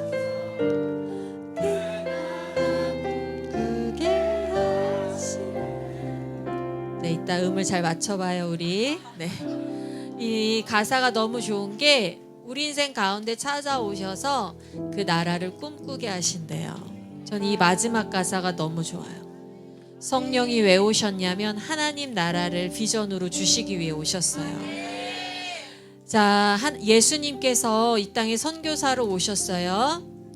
그래서 우리에게 복음을 전하셨어요. 근데 이 예수님이 승천하시면서 내가 성령 보내줄게 그랬어요. 그 성령님이요, 예수님 다음으로 선교사로 오셨어요. 이 성령님이 여러분에게 선교사로 여러분 인생에 오셨어요. 그래서 내가 어떻게 일들을 할 수 있을까? 내가 선교사 일들을 할 수 있을까? 근데 성령님이 오셔서 여러분에게 능력을 주신다고 약속하셨어요. 8절 봅시다. 오직 성령이 너희에게 임하시면 너희가 권능을 받고 예루살렘과 온 유대와 사마리아와 땅끝까지 이르러 내 증인이 되리라. 아멘. 그래서 성령이 오시면 우리가 선교할 수 있도록 능력도 주시고 지혜도 주셔요. 내가 할 수 있을까? 그것도 중요한 게 아니에요. 말했듯이 어디를 갈까, 먼 데를 갈까, 가까운 데 갈까, 그게 중요한 게 아니에요. 그거와 마찬가지로 내가 할 수 있을까, 그것도 중요한 게 아니에요. 성령님이 하게 하셔요. 그래서 막 선교사가 되면 막 계획도 막 세울 수 있고 막 여러 가지 지식도 얻고 공부할 수 있지만 더 중요한 건 뭘까요? 성령님의 음성을 듣는 게 중요해요. 매일 삶에서 성령님의 마음을 가지는 게 중요해요. 성령님이요, 마음을 주시면 내가 저 사람한테 복음 전해야 되는데 라는 마음도 주시고요. 어떤 사람을 보면 마음에 눈물도 주시고요. 성령님이 어떤 상황을 보면 내가 빨리 가서 저기에 교회를 세워야 돼, 이런 마음도 주시고, 성령님이 여러분에게 마음도 주시고 능력도 주시고 지혜도 주셔요. 여러분, 선교사가 되고 싶은 마음이 들길 원해요. 선교사가 진짜 되기를 원해요. 그리고 더 중요한 건 끊임없이 성령님께 구하세요. 성령님, 내가 선교사의 삶을 살 수 있도록 도와주세요. 성령님, 내가 복음 전할 수 있는 힘을 주세요. 성령님, 내가 복음 전하는 걸 두려워하지 않게 해주세요. 내가 영혼 사랑하게 해주세요. 성령님, 내 마음이 차가워져서 나만 신앙생활 잘하는 사람 되지 않게 하시고, 영혼을 보면 아끼고 사랑하고 눈물 흘릴 수 있는 마음을 주세요. 우리 성령님이 우리에게 먼저 선교사로 찾아오셨습니다. 우리 그 성령님 찬양합시다. 험한 시절 지날 때, 험한 시절 지날 때, 깊은 한숨 내쉴 때, 그런 풍경 보시며 단식하는 분 있네. 고와 같이 너희를 버려두지 않으리.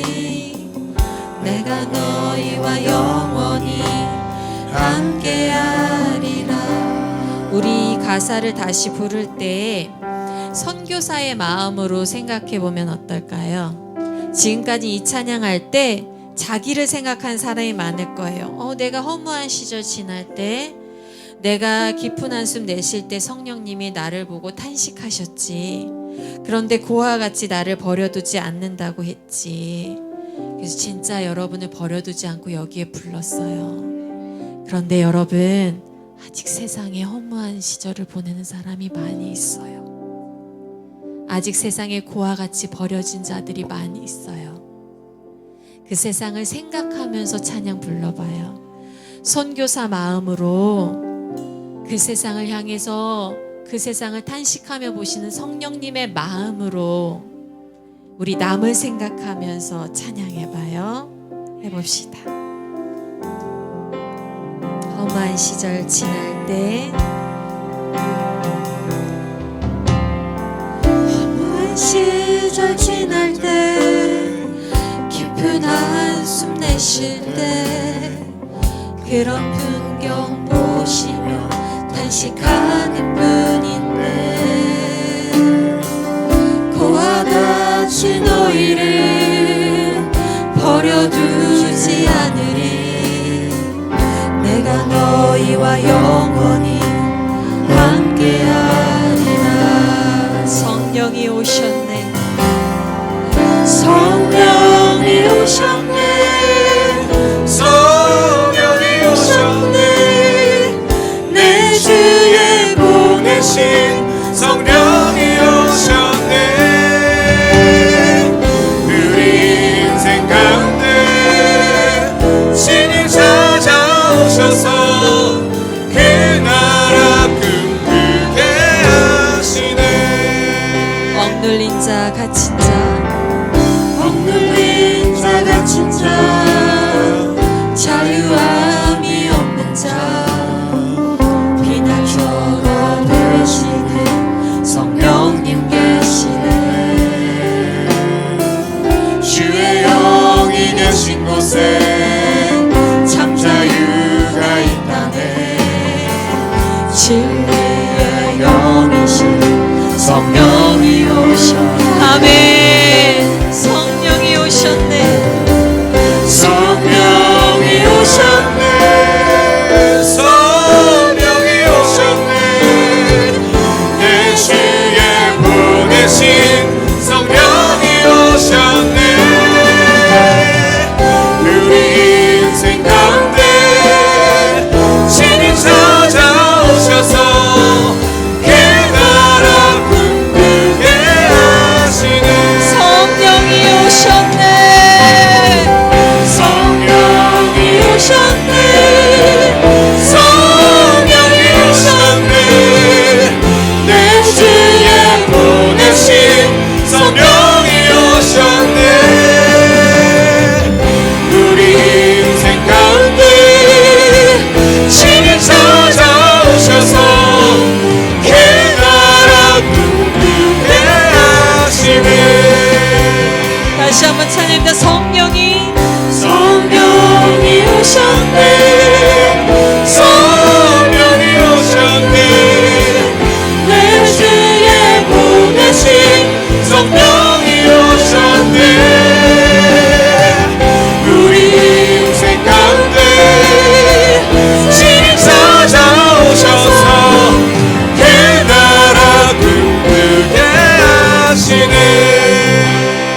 기도합시다.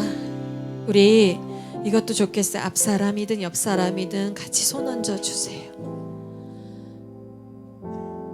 그리고 하나님께 간 것이 하나님, 나와 또 이 자들이, 이 자리에 있는 자들이 선교사 되게 하여 주시옵소서. 예수님이 먼저 우리에게 선교사로 오셨습니다. 그리고 성령님을 보내셨습니다. 여기에는 우리가 선교사 되게 하여 주시옵소서. 우리가 불쌍한 자들, 억눌린 자들, 이 세상에 예수님 없는 자들을 바라보며 무심하게 넘어가는 자들이 아니라 그들을 위해서 기도하고 복음 전할 수 있는 선교사 되게 하여 주시옵소서. 우리가 이 자리 가운데 힘든 자들을 보고 그냥 넘어가는 것이 아니라 그들에게 예수님의 삶의 방법을 알려주고 형제 사랑과 우애를 알려주는 선교사 되게 하여 주시옵소서. 이 땅에 한탄하고 고단하고 힘든 자들을 무시하고 버려두는 것이 아니라 우리가 도울 수 있는 선교사 되게 하여 주시옵소서. 여러분, 누군가는 가는 선교사 되어, 누군가는 돕는 선교사가 되어, 누군가는 청소년 선교사가 되기도 하고, 여러분, 누군가는 구제하는 선교사가 되기도 해요. 누군가는요, 정말 어려운 곳에 가서 노숙자들을 먹이는 선교사도 있고요, 죽음을 무릅쓰고 오지에 가서 선교하는 자들도 있어요. 누군가는 현장에서, 직장과 가정에서, 학교에서 선교하는 자들도 있어요. 그런데 선교사의 기본은 뭐냐면 영혼을 향한 긍휼한 마음이에요. 예수님도 이 땅에 오셔서 복음을 전했을 때에 이 땅의 사람들을 보고 예수님이 불쌍히 여겼더라. 불쌍히 여겼더라. 이 땅을 향한 여러분의 마음에 불쌍히 여김이 있기를 바랍니다. 형제 자매를 사랑함이 넘치기를 바랍니다. 하나님, 나로 선교사 되게 하셔서 아버지, 오늘부터 선교의 삶 살게 하여 주시옵소서. 복음을 전하고 예수 그리스도의 사랑을 전하고 공동체가 함께 예배하며 복음 전파하게 하여 주시옵소서. 우리 소원하며 주여 세 번 외치고 기도합니다. 기도합니다. 주여, 주여, 주여. 하나님 아버지, 기도하고 우리 마음속에 예수께서 가지셨던 불쌍히 여긴 긍휼한 마음 허락하시고 이 땅에 나아가 또 하나님께서 주어지신 땅에 하나님의 복음을 전하는 주의 은혜 되게 하여 주시기를 원합니다. 하나님 아버지, 선교사의 마음을 가지게 하소서. 영혼을 사랑하고 영혼을 회복시켜 하나님 나라의 일원이 되게 하는 선교사의 마음을 가지게 하여 주시옵소서. 아버지, 기도하고 또 간구하는 하나님께서 이 모든 것에 능력을 더하시고 하나님께서 이 모든 것에 이들에게 아버지 마음을 더하시고 간절히 기도하고 또 소망 하나님 역사하시고 도우소서. 이들 가운데 선교를 위한 마음이 불을 듯 일어나게 하여 주시옵소서. 베드로와 같이 사도와 같이 예수님 향해 목숨을 바쳤던 12 제자들, 아버지, 우리가 초대교회 선교의 정신을 이어받았소. 아버지, 우리도 가는 곳마다 복음을 전파하고 그리스도의 복음을 전하고 새로운 삶과 새로운 공동체를 세우고 자들을 되게 하여 주시옵소서. 주시옵소서.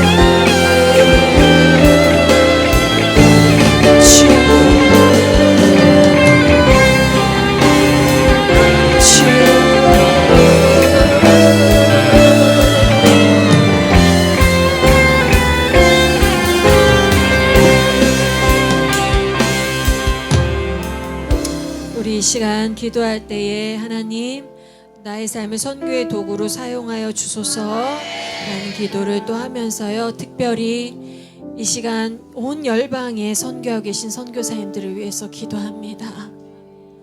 여러분, 아직 세상에 이렇게 세상에 빛이 남아 있는 것은 현장에 가서 복음을 전하는 분들이 있기 때문이에요.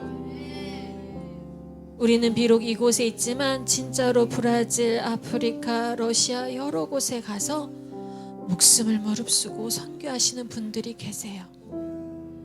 여러분들이 갈 수 없다면 그들을 위해서 기도해야 돼요. 여러분들이 갈 수 없다면 그들을 도와야 돼요. 진짜 강한 무기는 기도의 무기예요. 돈보다 더 강한 것이 기도예요. 여러분이 물질로도 도울 수 있고 선교 헌금을 할 수 있지만 기도가 없으면 아무 소용이 없어요. 하나님, 지금 곳곳에서, 북한에서, 중국에서, 동남아시아에서, 러시아에서, 남아메리카에서, 북아메리카에서, 아프리카에서, 유럽에서 곳곳에서 복음을 전하고 공동체를 세우고 있는 선교사님들 주님께서 지켜주시고, 아버지 모든 위협에서 그들을 아버지 보호해 주시고, 아버지 이슬람권, 힌두권, 여러 불교권에서 핍박받고 있는 우리 선교사님들 지켜주셔서 그들이 하나님의 은혜 가운데 복음 전하는 사역할 수 있도록 도와주시옵소서. 그들의 자녀들을 지켜주시고 그 선교사님들의 자녀들이 상처받지 않도록, 그 선교사님 자녀들이 나는 왜 선교사 엄마 아빠를 만나서 이렇게 고생해 그런 마음이 들지 않도록 그 자녀들에게도 하나님의 마음을 부어주시옵소서. 여러분 기도해 주세요. 아셨죠? 이 시간은 열방에 있는 우리 선교사님들을 위해서 기도합니다. 주여 한번 외치고 기도합시다. 기도합니다. 주여. 하나님 아버지, 열방의 전 세계에 주님의 복음을 전하기 위해 힘쓰는 선교사님이 있습니다. 이 선교사님 주님께서 보호하시고 지켜주시고 하나님, 우리 선교사역을 열심히 감당할 수 있도록 도와주시옵소서. 하나님 앞에 한번 세월을, 하나님 앞에 오늘 세월을 인연이 가질 수 있지만, 그러나 주여 모든 것이 주님께서 선하시고 예비하시고 선하시고 공평하시고 믿음의 걸음 가운데 걸어갈 수 있도록 선교사님을 아버지, 물질이 부족한 곳에 물질을 채워주시고, 아버지 사랑이 부족한 곳에 사랑을 채워주시고, 지식이 부족한 곳에 지식을 채워주시고, 오로지 성령의 역사하시고 강하게 경험케 하셔서 하나님께서 하시는 선교 사역에 기쁨과 인정과 주시옵소서.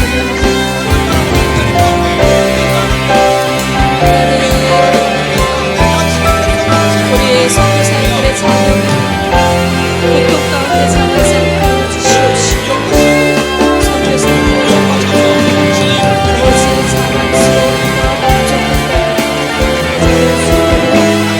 자랑스러움과 돌보시고 지켜주시고 보호받게 하시고 주옵소서. 하나님, 선교지에서 선교사님을 위해서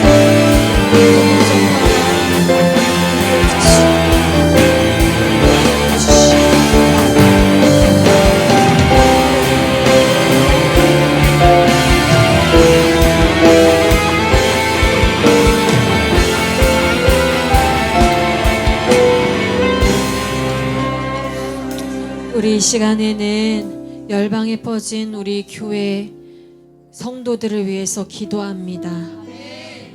우리 얼마나 편하게 신앙생활을 하고 있습니까? 그렇죠? 그런데 숨어서 예배드리는 사람들이 아직 많이 있어요. 들키면 불에 타 죽는 사람들이 아직 있어요. 예배드린다는 거, 하나님 믿는다는 거 들키면 총살당하는 곳이 있어요. 여러분, 우리 우물안 개구리 되지 말아요. 여러분, 우리 여기서 신앙생활 편하게 하니까 하나님 앞에 막 불평하면서 왜 이렇게 살아야 되냐고 그렇게 하지 말아요. 아직도 그럼에도 불구하고 정말 신앙생활이 어렵고 죽을 위기에 처했음에 불구하고 매 예배가 너무 기뻐서 예배를 포기하지 못하는 그리스도인들이 세상에 많아요. 우리는 아침에 눈 비비고 졸린 눈으로 이 자리에 앉아있지만 그 예배 자리 몰래 예배 드리는 자리에 가기 위해서 새벽부터 몰래 그 자리 가기 위해서 그렇게 힘쓰는 그리스도인들이 많이 있어요. 이 주일날 열방에 흩어져 예배드리는 그리스도인들을 위해서, 특별히 핍박받는 자들을 위해서 하나님 그 자리에 예배가 더 풍성하게 하여 주시옵소서. 핍박받는 자리에 예배가 더 기쁘게 하여 주시옵소서. 그 자리에 성령의 역사가 더 나타나게 하여 주시옵소서. 그래서 그들이 위로받게 하여 주시옵소서. 그들이 하나님께 예배드릴 때 하늘의 상급 쌓여지게 하여 주시옵소서. 그리고 그들을 모든 위험으로부터 지켜주시옵소서. 여러분, 교회가 환난이 있을 때에, 교회가 함께 기도할 때에 성령님께서 담대함을 주신 것이 사도행전에 기록되어 있어요. 우리가 기도하고 기억하고 그 열방 위에 기도하면 성령님께서 우리 기도를 들으시고 열방의 교회들을 지키시고 보호하시고 그 성도들을 지켜주실 거예요. 우리 이 시간 기도합시다. 하나님, 그 열방에 핍박받는 자들, 우리 그리스도인들이 성령님께서 주신 강한 보호막으로 보호되게 하여 주시고 그 예배 가운데 성령의 은혜와 역사가 넘치게 하여 주시옵소서. 우리 소망하며 주여 한번 외치고 기도합니다. 주여, 하나님 아버지, 지금도 열방에서 목숨을 무릅쓰고 생명을 무릅쓰고 예배드리는 주의 자녀들 주께서 보호하시고 인도하시고 지키소서. 그들에게 예배 가운데 평안과 예배 가운데 위로와 기쁨과 주시고 성령의 아버지 인도하시고 성령의 위로하심이 가득하게 해주시고 성령의 역사와 회복되는 역사, 보호하신 역사를 이루어지게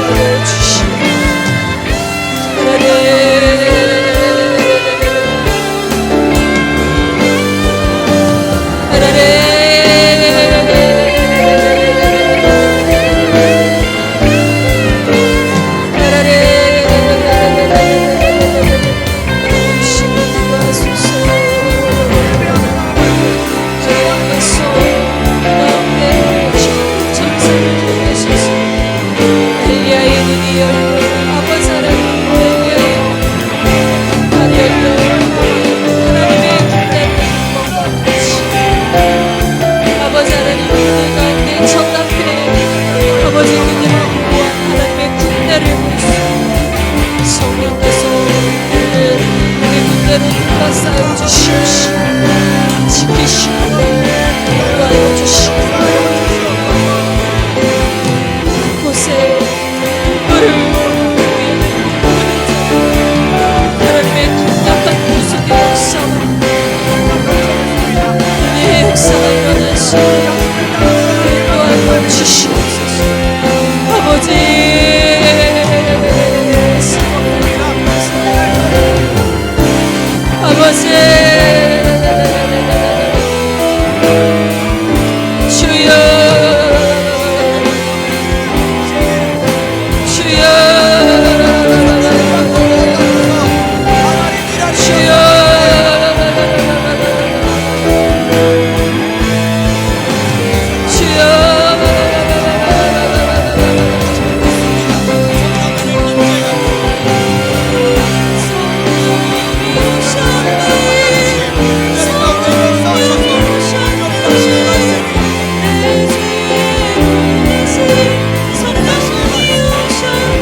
오셨네 성령이 오셨네 내 주에 보내신 성령이 오셨네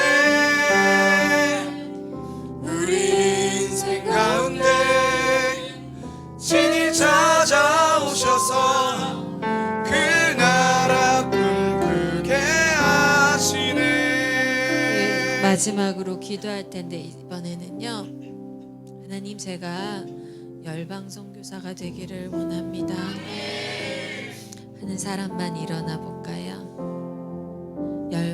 제가 말하는 건 진짜로 하나님 제가 어느 나라를 품고 그 나라에 가서 선교하기를 원합니다 하는 사람 얘기하는 거예요. 제가 한 나라를 품었습니다 하는 사람 얘기하는 거예요. 다 일어날 필요 없어요. 제가 한 나라를 품고 하나님 보내시는 그 나라에 가서 복음을 전하는 사람이 되기를 원합니다. 너무 많이 일어났네. 감사합니다. 우리 옆에 사람도 이 사람 붙잡고 기도해주는 시간 가집시다. 서로 붙잡고 기도해 줄 때 하나님 이 자들이 가는 곳에 복음 전파되게 하여 주시옵소서. 이 자들이 가는 곳에 교회가 세워지게 하여 주시옵소서. 이 자들이 가는 곳에 회복이 일어나게 하여 주시옵소서. 지금 일어난 사람들 자기가 선교사 열방에 나가겠다고 결단한 사람들은 준비해야 돼요. 하나님이 여러분을 보내실 때가 언제일지 몰라요. 10년 후가 될 수 있고요 30년 후가 될 수도 있어요. 네, 여러분 준비하셔야 돼요. 하나님이 쓰시기 좋은 깨끗한 그릇이 되게 해달라고 하셔요. 하나님이 쓰시기 편한 순종하는 자가 되게 해달라고 기도하셔요. 하나님이 원하시는 건 다 들어드리는 정말 맞는 순종의 사람이 될 수 있도록 기도하셔요. 여러분 선교사는 자기 고집 피우는 자리가 아니에요. 선교사는 하나님 이거 내 맘대로 하고 싶은데 안 돼요 하는 자리가 아니라요. 하나님이 해 하면 돼. 하나님이 이거 해야 돼 하면 아멘. 우리 하나님이 권위가 있으시잖아요. 그쵸? 하나님이 창조주시잖아요. 그래서 하나님이 하라면 하나님 나는 이해가 안 가지만 믿을게요. 지금은 안 보이지만 할게요. 하는 자가 선교사가 돼야 돼요. 준비하셔요. 순종하는 준비, 순결하게 쓰임받을 준비 하셔야 되고 그래서 자기가 선교사가 되겠습니다 하는 자는 하나님 나를 준비시켜 주시옵소서. 나를 주의 순결의 도구로 준비시켜 주시고 순종의 도구로 준비시켜 주시옵소서. 그걸 놓고 기도하시고 옆에서 기도해 주시는 분들은 이들을 통해서 열방에 복음이 전파되게 해달라고 이들을 통해서 교회가 세워지게 해달라고 기도합니다. 그래야지 주여 한번 다시 하면서 기도합니다. 기도합니다. 주여 하나님 아버지 감사합니다. 주님의 나라를 위해서 선교에 결단을 한 자들을 주님 불러주셔서 감사합니다. 이들을 통해서 이들이 밟는 땅마다 복음이 전파되고 교회가 세워지고 이들이 밟는 땅마다 제자가 일어나고 하나님 나라의 법이 회복되고 이들이 밟는 땅마다 고난과 역경을 이겨내는 놀라운 간증이 쓰여지는 이들을 주의 도구로 사용하여 주시옵소서. 주의 순결한 도구, 주의 순종의 도구가 되게 하여 주시옵소서. 하나님 도우시고 도와주시고 하나님 역사하시고 도와주시고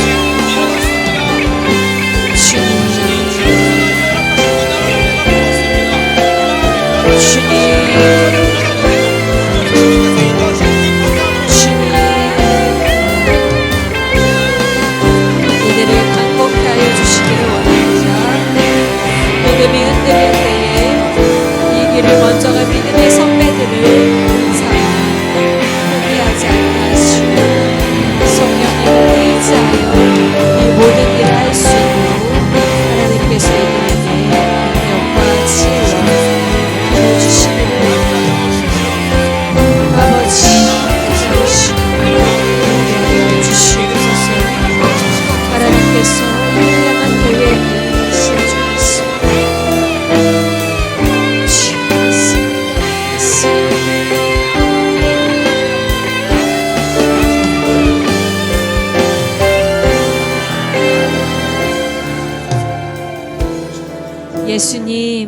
예수님께서 제자들에게 하신 말씀을 기억합니다. 제자들에게 너희가 나보다 더 큰 일을 하리라. 물론 우리는 예수님처럼 구속의 십자가를 직접 질 수는 없습니다. 그건 오직 예수님께서 하신 유일한 일입니다. 그건 예수님의 공입니다. 그런데 예수님께서 우리를 선교사로 보내셔서 우리가 열방에 흩어져서 더 많은 곳에서 더 많은 사람들을 전도할 수 있는 더 큰 일을 맡겨주셨습니다. 그래서 예수님께서 우리에게 너희가 나보다 더 큰 일을 하리라 라고 말씀하셨는지 모르겠습니다. 여러분, 이곳에 이렇게 많은 자들이 일어나서 선교사가 되겠다고 고백했습니다. 하나님, 이들이 가는 곳마다 교회가 세워진다면, 하나님, 이들이 가는 곳마다 복음이 전파돼서 하나님께 돌아온다면 하나님께서 얼마나 하늘에서 기뻐하실까요? 예수님께서 성령님께서 얼마나 감격하실까요? 오직 우리 하나님께서 기뻐하실 것을 생각하면서 우리가 선교사가 되기를 원합니다. 하나님, 도와주셔서 이 자들이 하나님의 순결한 도구가 되게 하시고 하나님의 순종하는 도구가 되게 하여 주시옵소서. 또 바랍니다. 주님, 특별히 이들 마음 가운데 이웃을 향한 긍휼한 마음을 품게 하여 주시옵소서. 그래서 선교사로서 열심히 해야지가 아니라 영혼들의 불쌍함을 바라보며 그들을 긍휼히 여기며 저들을 보살피기 위해서 열심히 해야지라는 본질적인 마음을 잃지 않고 선교할 수 있도록 도와주시기를 바랍니다. 아버지, 먼저는 우리가 열방의 선교사로 나아가기 전에 이 자리에서 선교사로 살기를 원합니다. 지금은 하나님 코로나 때문에 우리가 밖에 많이 나가지 못합니다. 하나님, 코로나로 여러 가지 어려운 상황 가운데 있는 중국과 또 한국을 돌보셔서 아버지, 이런 때에 우리 믿는 자들이 하나님 용기를 잃지 않고 또 이런 때에 우리 믿는 자들이 두려움을 가지지 않고 기도하고 서로 힘써서 격려함으로 이겨낼 수 있도록 도와주시옵시고, 아버지, 그래서 지금은 인터넷으로 온라인으로 예배를 드리는 교회들이 많이 생겨났는데 그럼에도 불구하고 은혜가 사그러들지 않게 하여 주시옵시고, 한국교회가 인터넷으로 예배를 드려도 그곳에서 가정에서 찬양이 끊이지 않게 인도하여 주시기를 원합니다. 아버지, 그런 상황 가운데 하지만 우리가 밖에 잘 나가지 못하고 비전 스쿨이나 여러 가지 복음 전파하는데 어려움이 있지만 아버지, 하나님께서 이 상황을 또 인도하시고 잠잠케 하실 때에 우리가 선교사로 또 앞에 나가서 설 날이 곧 올 줄로 믿습니다. 곧 비전 스쿨과 또 캠프를 할 날이 다가올 줄로 믿습니다. 오히려 이때 준비하게 하셔서 우리가 캠프생들을 받을 때에 우리가 리더로서 복음 전할 수 있는 자들이 되게 하여 주시고, 그때 우리의 삶을 모범으로 보여줄 수 있는 자들이 되게 하시고, 아버지, 우리 예배가 더 뜨겁게 하여 주셔서 이 예배에 오자마자 사람들이 하나님의 그 영광스러움 앞에 무릎 꿇을 수 있도록 인도하여 주시옵소서. 아버지, 우리가 열심히 드리는 예배 때문에 감동하는 사람들이 있습니다. 그것도 중요하지만 이 자리에 성령님이 직접 임재하심으로 더 영광스럽고 감동하는 예배가 일어나기를 원합니다. 성령님, 우리와 동행하시고 우리에게 능력과 지혜를 더하소서. 힘써 일합니다. 힘써 선교합니다.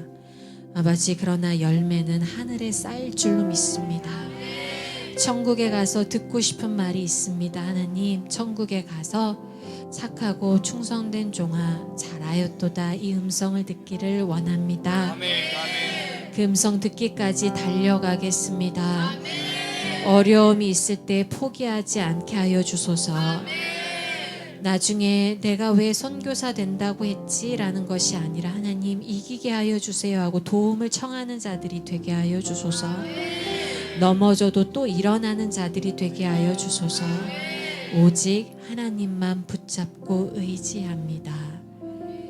오늘 이 은혜로운 시간을 주신 하나님께 영광 올려드립니다. 모든 말씀 지금도 살아계셔서 하나님 보좌 우편에 우리의 중보자 되시고 교회들을 돌보시고 어려움 당하는 핍박받는 당신의 백성들을 돌보시고 인도하시는 우리 구주 예수 그리스도의 이름으로 기도드립니다. 아멘. 아멘. 하나님이 모든 영광 받으십니다. 네, 자리에 앉으세요. 선교사로 결단하고 여러분의 삶에 드리고자 서원한 여러분들을 축복하고 또 감사합니다. 여러분이 IM 선교사로 파송될지 또 여러분이 어떤 형태로 파송될지 그거는 모르지만 우리는 언제나 주님 안에서 한 몸이고 한 지체입니다. 여러분을 힘써 도울게요. 여러분이 후에 어디 선교지에 있든지 IM 선교회와 협력하면서 우리 같이 열방의 복음 전하는 동역자로 일하기를 바랍니다.